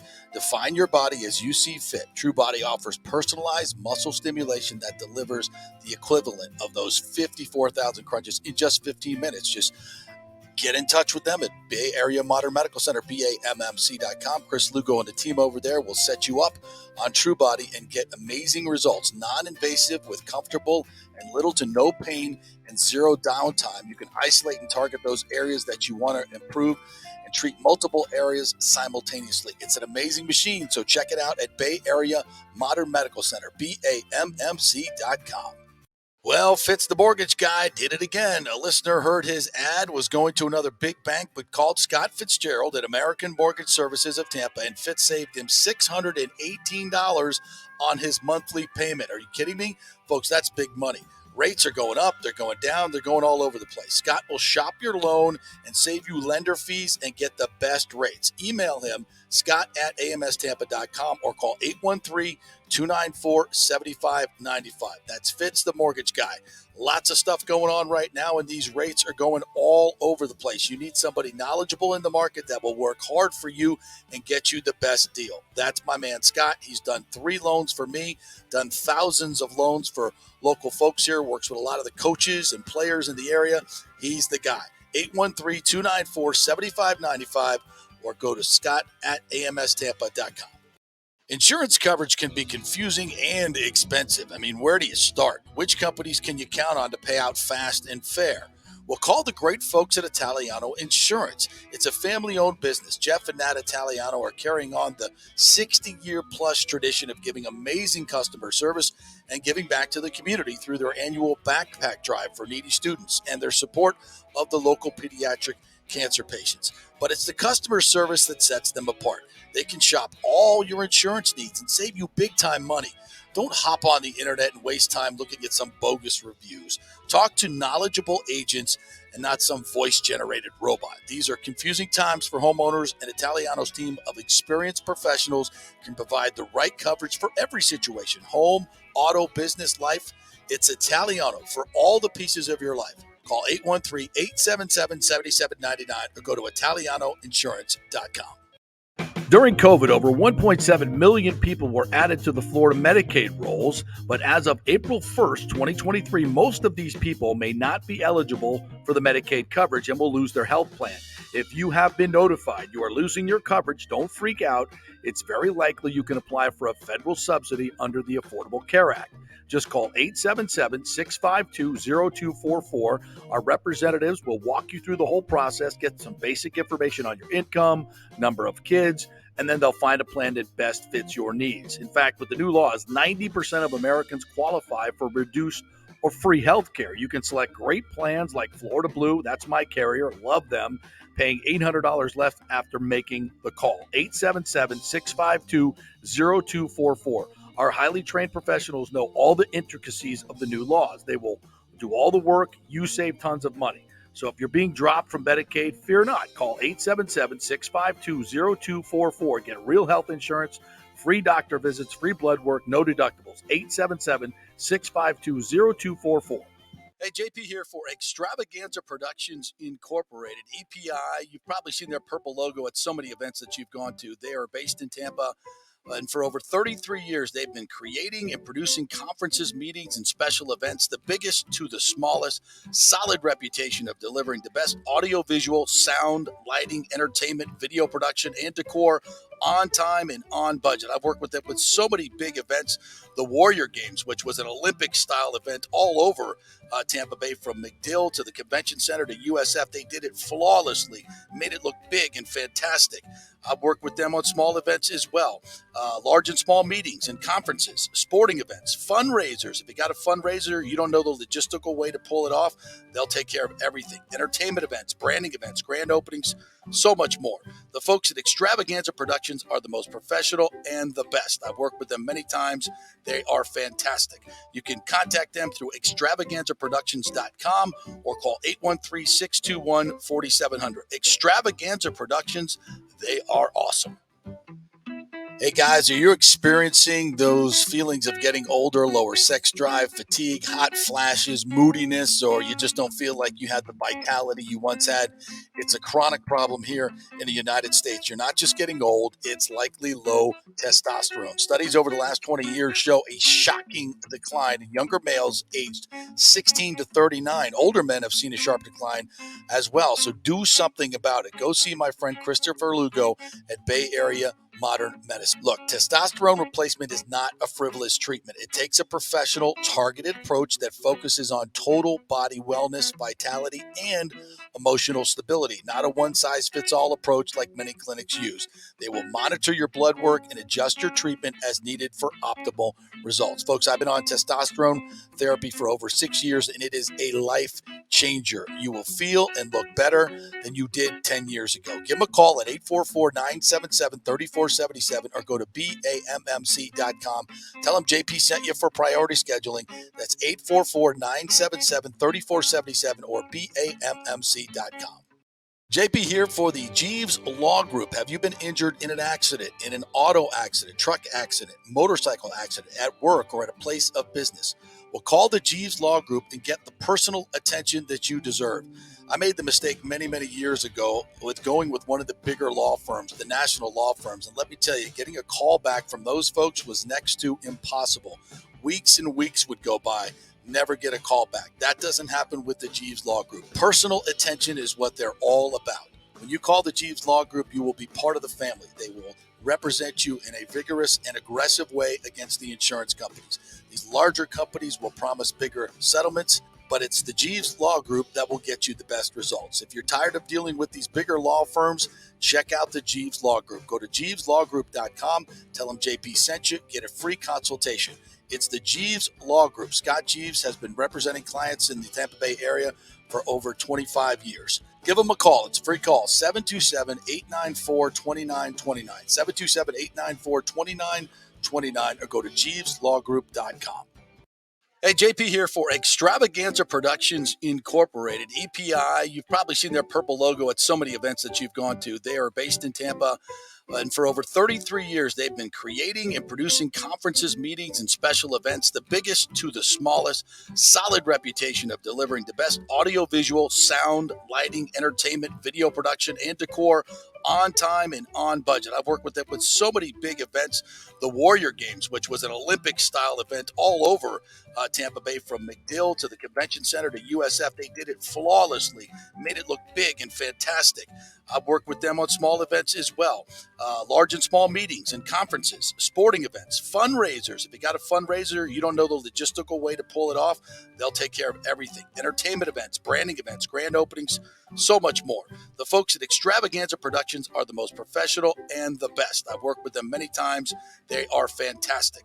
You can contact them through extravaganzaproductions.com or call 813-621-4700. Extravaganza Productions, they are awesome.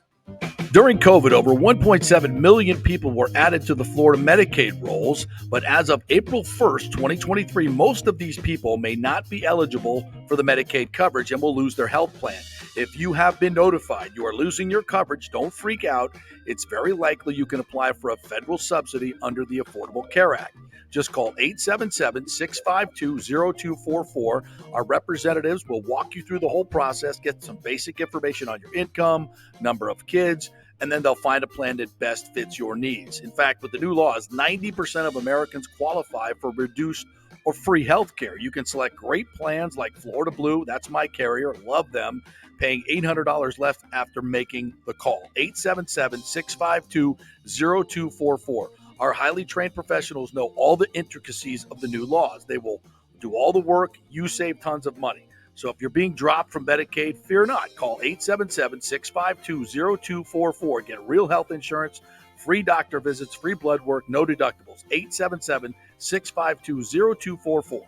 Hey, JP here for Extravaganza Productions Incorporated, EPI. You've probably seen their purple logo at so many events that you've gone to. They are based in Tampa, and for over 30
Now we're good. Sorry about that. Had a little power issue here. Technology is just ruling our lives. Man, when the grid goes down, it's going to be chaos. We don't know what the hell we're doing. We won't have this show. It's going to be what will you do if you don't have this show? Welcome back to the JP Peterson Show. Do me a favor real quick. Do you a solid? Because I my computer here I've completely let me down, so I'm in the backstage of the stream. I just have to let you in? So you're going to have to let me in. You got anything to add to the show, sir, before I let you? You have to let me in, and then I can't run. I actually am not able to run anything on the stream, so please go to the right there. Yeah. On the brand we brand you in, yeah. All right, scroll down. Yeah. On the show, it's like teaching you everything. This here. one? It's going to be the scroll down, yeah. JP 2-time overlay at the bottom there. Yeah. The second one. That's a good one. The second one. The second one? Yeah, at the bottom. Oh, at the bottom. Oh, there we go. Yeah. Okay. Yeah. We're doing this while we're on the air. It's great. It's fantastic. I hope everything's working okay. I'm unable to control everything now because I'm technically a guest. You're technically a guest. Well, yeah. Just tell me what to do here and there. We're gonna have Dave Benz on here just a little bit, do the NBA Insider. We are going to talk a little local NBA. You were not happy with the Magic selection last night. You and Nick, my Magic authorities here, were not happy. Nick, you got the mic there? There we go. Let you guys go at it. Because now we have the University of Michigan is now the Magic. Magic, yeah. We have four players now from Four players from the University of Michigan. Jet Howard. Jawan Howard's son. Yeah, wow, that's impressive. That'll get you some wins. Is it? No. You don't like the fits, guys? Anthony Black and Jet Howard? Well, the Magic have a multitude of point guards. Markel Fultz, Cole Anthony, Jalen Suggs, and now we just went and drafted a point guard with the 6th pick, and then drafted another guard with the 11th pick. If you need a shooter, why did you get that Grady Dick guy? You know, I'd love to know the answer to that question. You're sitting there at 11, you need some dick, and they couldn't. Second show in the row, we've made that joke. Why not? You're going to wear it out. Why have the opportunity? We're not going to talk about Grady Dick the rest of our lives, so we might as well take it while we can. Get the dick while you can. No, but they should have taken him at 11, though. Instead, they take the second best Michigan prospect in the draft. Absolutely. Oh, my gosh. They're always saying. Still can't shoot. Magic still can't shoot after last. Hey, it's the one guy that shoots 30% from three. 30% In college. In college. The SEC. Ooh. Yeah, how's that going to work out in the Big deal. NBA? No? Big whoop. No? Not impressed? I'm not impressed at all. Intern Nick, not impressed? Yeah, I mean, I'm willing to give him a little leeway because, to be fair, the last two draft classes, a lot of people were questioning like who they drafted in the terms of Franz Wagner and Paula Banchero. And then they worked out. So I'm like, all right. I think anybody's mad about the Banchero pick. No, less mad, more shocked. Like, I remember a lot of people thought they were going to go with, who was it, Jabari Smith? Was that who it was? Or Yeah, Jabari Smith or Chet Holmgren. Yeah, everyone thought it was going to be those guys. No one thought it was going to be him. There were some people who were mad, or at the very least shocked, and he ended up being the best one. So, like, I'm going to give him a little leeway. I don't know. By the way, did you see what Grady Dick was wearing last night? Yeah, you know what? He might have been off my draft board. Yeah. Right there. What the hell was that? The glasses and the red sequin, whatever the hell that was?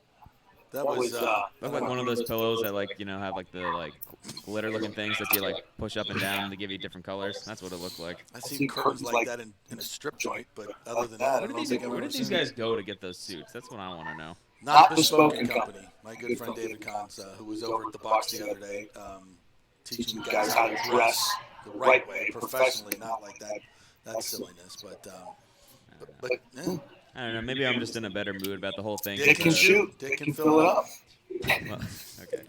I don't know. Maybe I'm just in a better mood because a guy from UCF got drafted. I don't know. That's enough. We're just terrible. Now you've worn it out. What about the Magic could have drafted your UCF guy? He was on the board. He was on the board. What happened there? I don't know. The hometown kids sell some tickets? No? Maybe. I mean, I was for it. Yeah. I didn't tell them not to do it. I don't know. I'm not. They weren't I interested don't know why in they're making the decisions. I wish they picked him because then I'd be getting press credentials for every game through that. But I guess I just have to wait for the one time Utah comes down to Orlando. Yeah. Any other surprises in your NBA draft? I watched very. There was a guy that was supposed to go into the top 10. I think it was Whitmore, maybe. I want to say he dropped. he was supposed to go top 10, and I think he went down to 20. I want to say it was one of those sad things where like the guys like kind of like the Aaron Rodgers thing, like where they keep showing him and he's just sitting there as the picks pass him by, and it just kind of got sad to watch after a while. Yeah, the Rockets got a top 10 player at 20. Well, and of course the draft is not the biggest, and we'll talk to Dave here in a second. The big trades that went down as well are probably going to affect the balance of the NBA is much more than these rookies. And Wembanyama's not going to. I mean, I don't think the Spurs are making any moves anytime soon. I mean, they've got to put together a team. They're not. That's not that type of instant impact on the league. I wouldn't think. But we'll see what happens here. A little bit, and couple other things we talked about, and some of the NFL things. The Commanders sale, it looks like it's going to go through pretty soon, and finally Snyder will be out of the NFL. I'm sure a lot of people will be very happy about that, and the NFL will get their training camps going. I cannot wait for the NFL to get up to speed. And, when do the Gators and LSU start? Is that tomorrow? Mm-hmm. Yeah. So the Gators will play for the national championship and the SEC championship at the same time with LSU.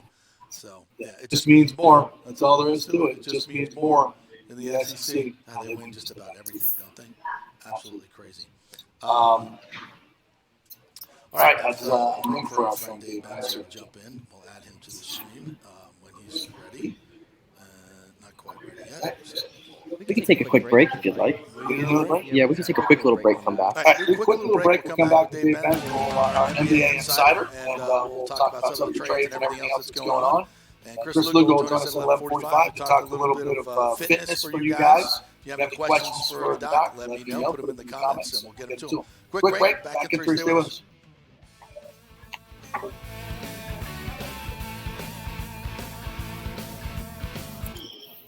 This is for all you guys who don't want to go to the gym and do 5,000 crunches. At Bay Area Modern Medical Center, you can get on the new True Body machine where you can reduce fat and tone up your muscle. It's like doing 54,000 crunches in just 15 minutes. Define your body as you see fit. True Body offers personalized muscle stimulation that delivers the equivalent of those 54,000 crunches in just 15 minutes. Just get in touch with them at Bay Area Modern Medical Center, BAMMC.com. Chris Lugo and the team over there will set you up on True Body and get amazing results. Non-invasive with comfortable and little to no pain and zero downtime. You can isolate and target those areas that you want to improve and treat multiple areas simultaneously. It's an amazing machine, so check it out at Bay Area Modern Medical Center, BAMMC.com. Well, Fitz the mortgage guy did it again. A listener heard his ad was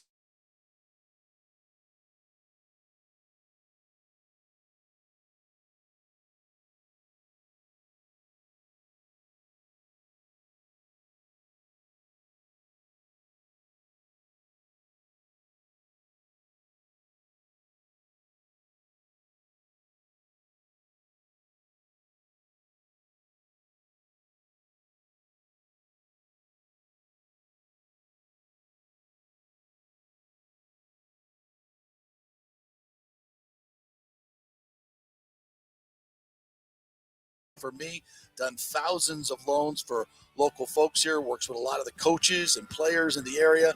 He's the guy. 813-294-7595 or go to scott@amstampa.com. Insurance coverage can be confusing and expensive. I mean, where do you start? Which companies can you count on to pay out fast and fair?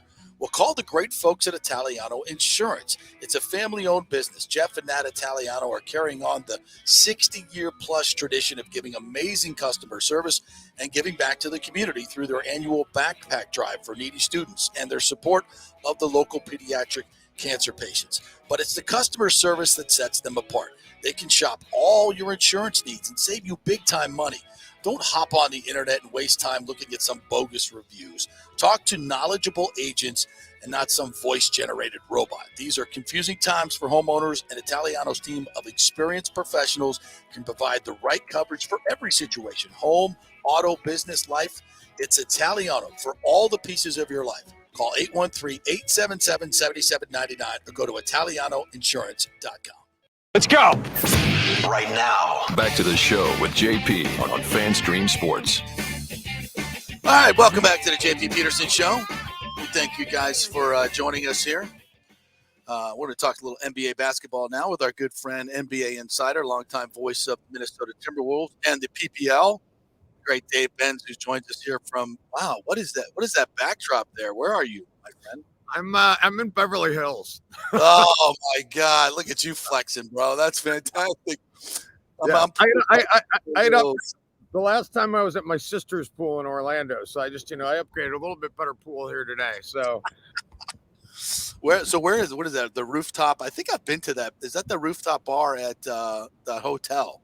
It's at the SLS. Yes, I've been there. Yes, yeah. How about it, man? It's a sweet place. I made an impromptu trip down here last night. Oh, nice. Very, very nice. Well, it was quite I want to say an uneventful draft. I mean, Wembanyama going first was no secret to anybody. I guess the big question now is he that transcendent generational player that LeBron and so many others think that he is? I mean, he's going to the right place, right? I mean, you talk about a team that's had a history of being able to develop people, and you're going to go now with a reinvigorated Gregg Popovich. And I thought watching Pop last night, the little bit I saw of him talking in the press conferences, there's a new energy in Pop, and that's kind of scary for the rest of the league, because I think everybody kind of, myself included, I think we all kind of thought Pop was, he's got the record now, and what else is there really for him to accomplish? Now all of a sudden he's got something to really sink his teeth into and drive him and see if he can get this franchise back to close to what it used to be. I think that's scary for the rest of the league, because the Spurs were a gold standard for a long time. But the bigger question, with Wembanyama personally, is can he put on the necessary muscle and size to go along with the height and the athletic ability to be able to endure the rigors of an 82-game season? That's going to be the big question. Obviously, everybody seems to think that he can. I know Steph Curry said that he's a cheat code for 2K to bring him out. I'm going to be very curious to see what he looks like when he actually gets on an NBA court. By the way, I think the Spurs are playing in the summer league that is in Sacramento, which is actually before the Vegas summer league. I think it starts in a week and a half. So his unofficial NBA debut is going to come even sooner than Vegas. He's going to be on the court in Sacramento. Yeah, that's interesting to me, because he even mentioned he didn't think he needed to put on weight. And I'm like, maybe about 10 games into the NBA season, you may change your mind, because let's be honest, these other teams are that's how they're going to test him. They're going to try to beat him up a little bit, and, we'll see how he reacts. Yeah, I think the other thing is, and I haven't looked at his numbers in terms of personal fouls, what he played with overseas, but I think he's going to be the kind of guy who's going to be prone to foul trouble early. That's just my gut. I think he's going to be prone to foul trouble early, and he's going to have to figure out how to be able to, play in the NBA with other big guys pushing him around without getting into foul trouble, so he can stay on the court. So, the work in the gym and the patience and the resilience to be able to stay on the floor without getting in foul trouble in the early days, I think that's going to be the biggest struggles for him, because clearly he's got all the skills athletically that you can possibly want. Well, Dave, I think the big question is not so much the draft; it's what happened around the draft, right? Oh, yeah. Porzingis going to the Celtics, and Bradley Beal going to the Suns, Chris Paul going to the Warriors. I mean, which one of those moves tips the scale in those teams' favor? Man, is the Porzingis thing official? Because I saw a conflicting report last night. I haven't checked it since I got up this morning. I saw there was a conflicting report that deal might be falling apart. So I don't know if that. I think it's done. I think that deal's done. Yeah, it's a done deal. Okay. Well, I don't know that the Porzingis thing really moves the needle for me. I mean, I think Marcus Smart was the heart and soul of that Celtics team in a lot of ways. So I'm a little bit caught off guard that they would part ways with Marcus Smart, but especially considering, I mean, JP, you and I think talked about this when we were in Tampa doing the Pro Padelli. I felt like it was the Celtics' year. And aside from running into a very hot Miami Heat team that was a bad matchup for them, I think they might have been the team that won the title this year. So I'm a little bit shocked that they decided not to run it back. As much as I've liked Porzingis in the league, I don't know that he really is what the Celtics need to be able to get over the top. So that's a wait and see for me. I think Chris Paul going to the Warriors, I mean, in theory, on paper, it looks great. You're bringing in one of the greatest guards in the history of the NBA to play with that backcourt, but you're bringing in another guy that's got how much tread left on the tire with a team that is, a little bit worried about the tread they've got left on the tire already. Right. Exactly. So that to me is give up a Jordan Poole. I mean, that was completely bizarre to me. Although the great outlier with the Jordan Poole thing is, think about what happened at the start of training camp with Jordan Poole and Draymond, and everybody pointed the finger at Draymond because clearly he was the one who threw the punch. But what did Jordan Poole do that led up to that? What was Jordan Poole doing behind the scenes in the locker room, and what kind of, so that entire staff, and I know Bob Myers is out, and now Mike Dunleavy Jr. is in, and Joe Lacob's son is probably soon to be named the president of basketball ops there. But, it's largely still the same group making those decisions. And they clearly felt like there was something with Jordan Poole that wasn't the right fit for them. Mm-hmm. So bringing in Chris Paul, I just don't know. I mean, at the end of the day, the Warriors are going to be a playoff team next year. They're probably not going to be a top seed, but they're going to be a team nobody's going to want to see in the postseason if Steph and Clay are healthy and if they re-sign Draymond. They are who they are. We know who they are. Right. But if you do have Chris Paul healthy in the playoffs, does he help you win any more games in the regular season? Probably not. They're probably going to win 48 to 50 games next year. Assuming everybody's healthy, they're going to be a 5 seed, and they're, but they're possibly going to be a team that, can make a deep run. And then I'm drawing a blank on the other shade. What was the other big one? Bradley Beal to the Suns. Yeah, Bradley Beal. That might be the one. You put Bradley Beal on the Suns now, along with KD and Devin Booker. That's a little bit ridiculous to me. That's a whole lot of scoring. Can you find a way to be able to, get everybody happy? Are there enough basketballs to go around to feed all those mouths? But had Bradley Beal been on the Suns this playoff run, I know that some Suns fans were really kind of regretting what they gave up, but Bradley Beal is a hell of a talent. And Ryan Saunders was the head coach with the Timberwolves for a while.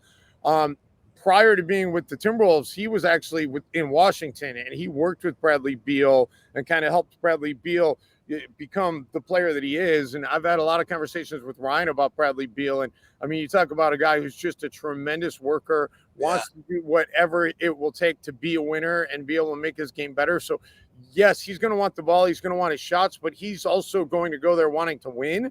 And he's going to be a sponge being around KD. I can promise you that. And so that might be the trade to me that has the biggest impact on the landscape of the NBA. Now you really legitimately have a big three in Phoenix. And obviously Booker is in the heart of his prime. KD's clearly on the back nine at this point, but I mean, I'd say he's probably on the 14th or 15th hole. He's not on the tee box on 18 yet. So you got some guys who are going to be able to do some damage next year. Yeah, and any thoughts on the Magic? They got a couple of guys. My cohorts here aren't real happy with their draft last night, but there are some people that think that they're kind of a sleeper in the East, that they're on the come. Yeah, I got to be honest. I don't know a ton about the guys that they brought in, but but I reading some of the draft grades because I figured the Magic could come up. They're saying that they're right there in the middle of the draft, and with Jet Howard coming in out of Michigan at 11, and then the other guy Anthony Black from Arkansas. Oh yeah, Anthony Black from Arkansas was their guy at number 6. Listen, the Magic kind of they were stuck in that position where they kind of had to take what was available. I thought the biggest move, and the Magic they're kind of a maddening team to me, right? Because they're like they always feel like they've got a lot of potential, a lot of good pieces, but it never really seems to ever come together until then they trade those guys away and then they blow up. Because I will tell you, if you ever play NBA 2K, this is the cheat code for 2K, and you do all-time teams. The all-time Orlando Magic 2K team is freaking ridiculous, man. You got Shaq and Grant Hill and Tracy McGrady and Dwight, and it's just. But anyway, I digress. It's crazy, yeah. They're much better at 2K than they are in 3D. Yeah, but I'd love to see those guys be able to develop. I'll tell you, I thought the steal of the draft to me though was Charlotte not taking Scoot Henderson. Yeah. I think they're going to be ecstatic with Scoot Henderson out in Portland. And the thing I wonder is, do they say we're going to pair this guy with Damian Lillard, or do they say we're going to maybe trade Damian Lillard for some assets and change? And I know one of the teams that has been talked about maybe being a target for Damian Lillard is Miami. So maybe the biggest trade in all this is still to come, because now that Portland, if they're happy with Scoot, they say, you know what, we're gonna hand the keys over to him and let him run things, and we're gonna see what we can get back for Dame. If Dame goes to Miami, my God, that would be ridiculous. So I think there's still a few balls that are in the air that we're going to see where they land to see where all this thing shakes out. All right, good stuff. Dave, thanks for getting up early with us there in that beautiful sky. You going to do a few laps for us here? Yeah, no, I might go hit the gym. Maybe I'll hit the pool a little bit later when there's more to look at. Right now, there's not much there right now. Just no. It's a great bagel shop right around the corner, though. I highly recommend. I forget the name of it, but it's not too bad. All right, I'll look that up. I'll text you if I find it. All right, thanks, buddy. Appreciate it. Good stuff. All right, take care. Thanks. Live from Beverly Hills, Dave Benz joining us poolside. Love it, absolutely love it. What a great TV show we have here. All right, now we'll.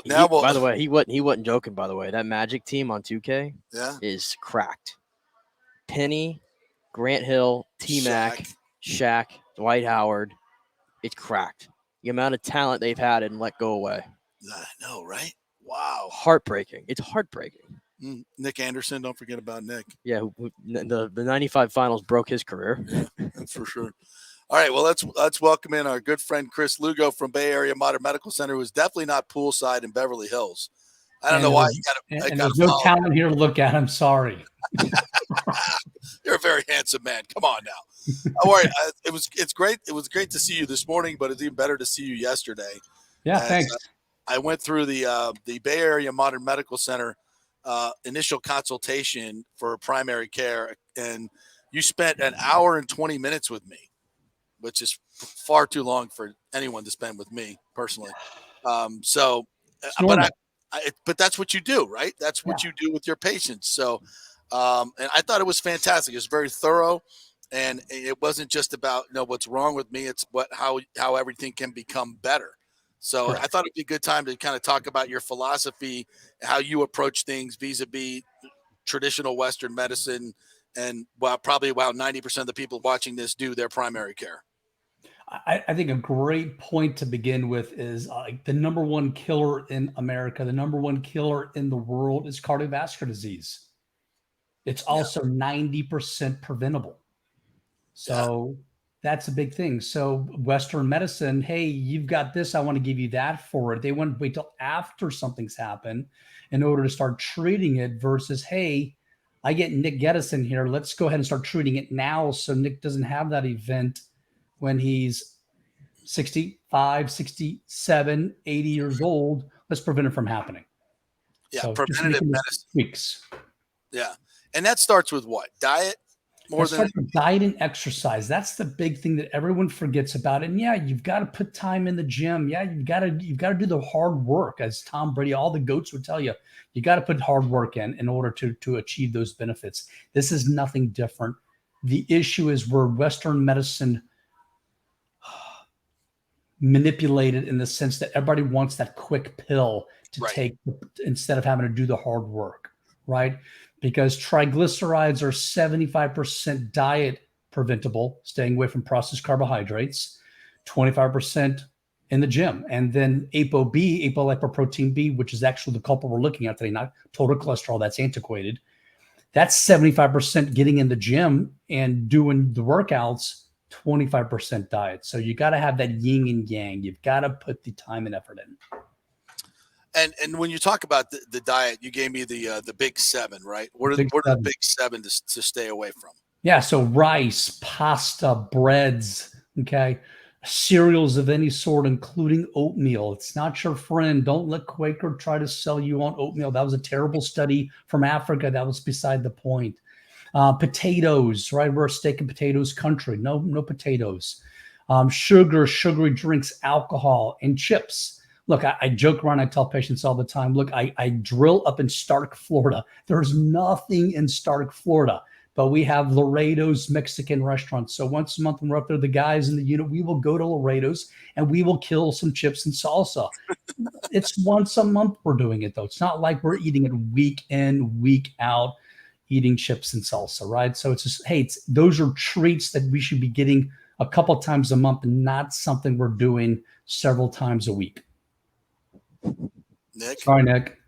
I feel like I've been set up for failure now. I mean, listen, I was set up for failure by my family this week, Chris, because you just listed all those foods right there, and I think I had all those foods in about 1 or 2 days this week, because Sunday was Father's Day, and they wanted to go to Maggiano's there in Tampa, and so I had pasta out the yin and bread out the yin, and then last night we went to Colombia as a family, and I had rice out the inn. I had bread out the inn. I had everything under the sun. So now I feel like I've been set up for failure from my own family there. So get back on the wagon, get it straight again. So you're allowed to get off the wagon, right? It's how quickly you get back on the wagon. That's what makes the difference. Well, you want to know what's a good thing. It's not a good thing, but in this case it is. It stops me from making a bad decision. Is this morning my cards were declined. Both of my cards were declined at the gas station because they have fraud on them. So now I don't even have a card that works. My money is out. Fraud protection. So this is almost a sign like, hey, don't spend your money. Don't do these bad things. So it's a blessing in disguise at the moment. Yeah. I think the dietary choices, Chris, are so much about convenience, right? And 100%. I think, having tools to avoid walking, while you're getting gas, it's like, I could go in there and get a soda and a Baby Ruth. It ain't gonna kill me. That's me, right? Yeah. But it's like, you know what? If you have some good protein bars in your backpack and a bottle of water, you save the money. Number one, and number two, you're making a much better choice. So how much of this is just preparing yourself for the day, and give us some tools to work with, some strategies, so you don't pull into the fast food place because you're so hungry at that particular moment. You could grab something in your backpack that's going to hold you over till you get home, and you can make a healthy choice, right? You just hit the nail on the head right there. It's having those good little treats nearby that's going to help you out. So like in my back room, I have On It protein bars, right? Joe Rogan's and Marcus Aubrey's, his company, right? So they make a really good product, and they're small little protein bites. When I get hungry, I'll go grab a couple of those things, right? So when I got mixed nuts in the back, I got some jerky, like I got good things back there that I can snack on when I get hungry throughout the day, or if I don't get a break for lunch because I'm seeing patients back to back, right? So those are things that you want to have readily available instead of having a Lay's bag of potato chips in your drawer next to you and a Coke machine down the hallway. You want to be able to grab that water and just make smarter decisions. Like I said, I'm never going to tell. I've told 2 patients in my practice, both were diabetics, that, hey, look, you cannot have the big 7 for the next 3 months, right? Otherwise, I tell all my clients, look, those are treats. These aren't something I want you eating week in and week out. Look, I'm Cuban Italian, for God's sake. I love black beans and rice. Though that's not something I'm eating all the time. And when I do eat rice, it's maybe a half a cup of rice. It's not a big portion of it. Those processed carbohydrates are cheap. They're easily made, and they've got great margins, and that's why we try to sell the hell out of them here in America. So you just got to stay away from them. All right, so you mentioned the Omnip bars. What are there other stuff that's maybe more readily available at the grocery store that are good products, so we don't have to do the research that you've already done? Just give us a few of the good ones to buy. Yeah, mixed nuts. Grab some mixed nuts, some lightly salted mixed nuts. Don't let the salt scare you, right? We talked about salt and blood pressure stuff before. Yes, salt, if you by itself can raise your blood pressure, but if you dilute it down with water, it does not raise blood pressure. So don't be afraid of salt. Just dilute it down with water. Get some beef jerky. Just stay away from the stuff that's got a lot of sugar in it. All right. So look at the back of the label and say, good, buy better quality beef jerky. Okay. So those things are readily available. Or grab some, some hummus. Grab something that's quick and easy instead of going for a dip. Go for a hummus, a healthier alternative, right? And there's some really good ones out there with Kalamata olives in it, with garlic in it, right? There's one called bitchin hummus, something like that. It's really good, actually. So there's lots of great alternatives. And eat it with carrot sticks and celery instead of pita bread. You got it, correct. Yeah.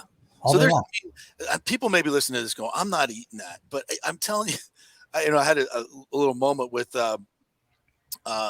Ashley's kids the other day. They don't eat anything, but they brought carrots and ranch dressing to the table, and he like just loved it. And I was like shocked. But you never know. Kids might really dig some of this stuff. And I even forgot about it. I used to eat carrot sticks and have carrot and celery all the time in my fridge instead of going to grab the tortillas or the chips or something else to dip the hummus in, because then you're kind of screwing up the whole deal, right? Correct. Yeah, you got it. So there's healthy alternatives. You just got to look for them, and then once you find one you love, stick with it. I mean, it's then it becomes a no-brainer. And any other questions about your bad habits, Nick? Yeah, well, we stopped. But one thing we try to do is, like Publix to me is like a cesspool for like the bad foods, and I get on the snack aisles and I can't resist sometimes. So we try to go to like a place like Sprouts or like a Whole Foods from time to time. But sometimes I feel like I get into the habit where I'm kind of blind shopping, where you walk in and you like go, okay, everything in here is good. I'm gonna say it's probably not, and you still need to take the onus to make sure you check on everything, right? Even when you're in those places that are perceived to have better stuff. You got it. So Sprouts, I was just actually at Sprouts last night, actually. Perceived to be healthier, correct? Yeah, they got different alternatives compared to Publix. But I'll be honest with you, Publix is 100 yards from my house. They got great alternatives. You just got to seek them out. That's all. That's the only difference. They just got different brands at Sprouts, and they probably got a little more organic brands at Sprouts compared to Publix. But Publix still has some good stuff. You gotta look for it. That's the downfall about it. Yeah, I gotta get my eyes off of the Honey Nut Cheerios and the Doritos. You got it. They're gonna have the big name brands out there, the General Mills, the Kellogg's. They're gonna have all those big brands out there, the PepsiCo brands that are gonna entice you because the black box told you to buy this chip because it was a really cool commercial because Dwayne Wade was in that commercial, right? Whatever it be. All right. So you don't get caught up in the propaganda. That's all. And getting back to my visit yesterday, talk a little bit more about your philosophy about, spending time with people and finding out exactly what they're doing, because everything is personalized with what you do. I mean, mostly Western medicine is one size fits all, one pill fits all, and that's not what you do, right? Correct. We talked about it before. It's all, and we talked about it, and we talked about it yesterday. The foundation for health, right? I still gave you my mantra on the foundations of health: sleep, eating, and working out. So without that foundation, you're not gonna be able to build a great house. So you got to do those things, and everyone's different. And I try to tweak everything differently for every patient, because the big seven, I got patients go, look, I don't even need 6 out of the big 7, but I do have the alcohol issue. So I'm like, hey, let's talk about the alcohol issue. Let's go down that rabbit hole. That might be a tough pill to swallow for some people, thinking, hey, we need to cut back a little bit of alcohol, right? So, and you'll notice the older we get, we don't tolerate alcohol like we did when we were younger. So everyone's different, but it's all, I would like to say, hey, look, JP was you. That's the reason why I took an hour and 20 minutes with you. But it's really, I do that with all my patients, really and truly. I set aside an hour and 30 minutes for every patient to come in. I have that little buffer zone, because sometimes we go down rabbit holes. And I think the objection for a lot of people is going to be, well, he doesn't take insurance, and I have insurance, why not use it? And it's like, you're going to pay for it eventually. Is what you're going to pay for it eventually, yes. Because you're going to take the time off from work. Time is money. All righty. You're going to pay a copay, and then you're going to get a bill mail in a couple of weeks later. Well, I only pay $20. Well, guess what? Then you got a bill for another $120 because you have your deductible or whatever be, and you have a high, whatever be, you're going to be paying for it eventually, right? So why not come see me, who's going to spend a little more time with you and find out, hey, what are we doing differently that other people are that can get you healthier? Plain and simple. But it's getting the pendulum swinging. We're seeing the Advent Healths buy up these practices. We're seeing Tampa General buy up these practices. We're seeing Florida Medical buy up. You're becoming a number, plain and simple. If you want to be a number, that's fine. But I think that more people are like, look, I want that personalized care. And it's not that expensive, really and truly. It's $175 a visit in the grand scheme of things. But your time is worth more than $175 along with, I get people who rush in here at lunchtime, see me and get out. Right. I can get you in and out quicker than you want, depending on what you want to talk about. And then you don't have to take the day off from work. So you actually saved money or made money that day because you were actually working. Yeah. No, I totally agree. All right, Chris, great stuff. Go to BAMMC.com, Bay Area Modern Medical Center.com, and make the appointment right there online. Super easy to do. Thanks, buddy. Appreciate it. All right, guys. Have a great one. Thanks. Thanks. Have a great weekend. All right.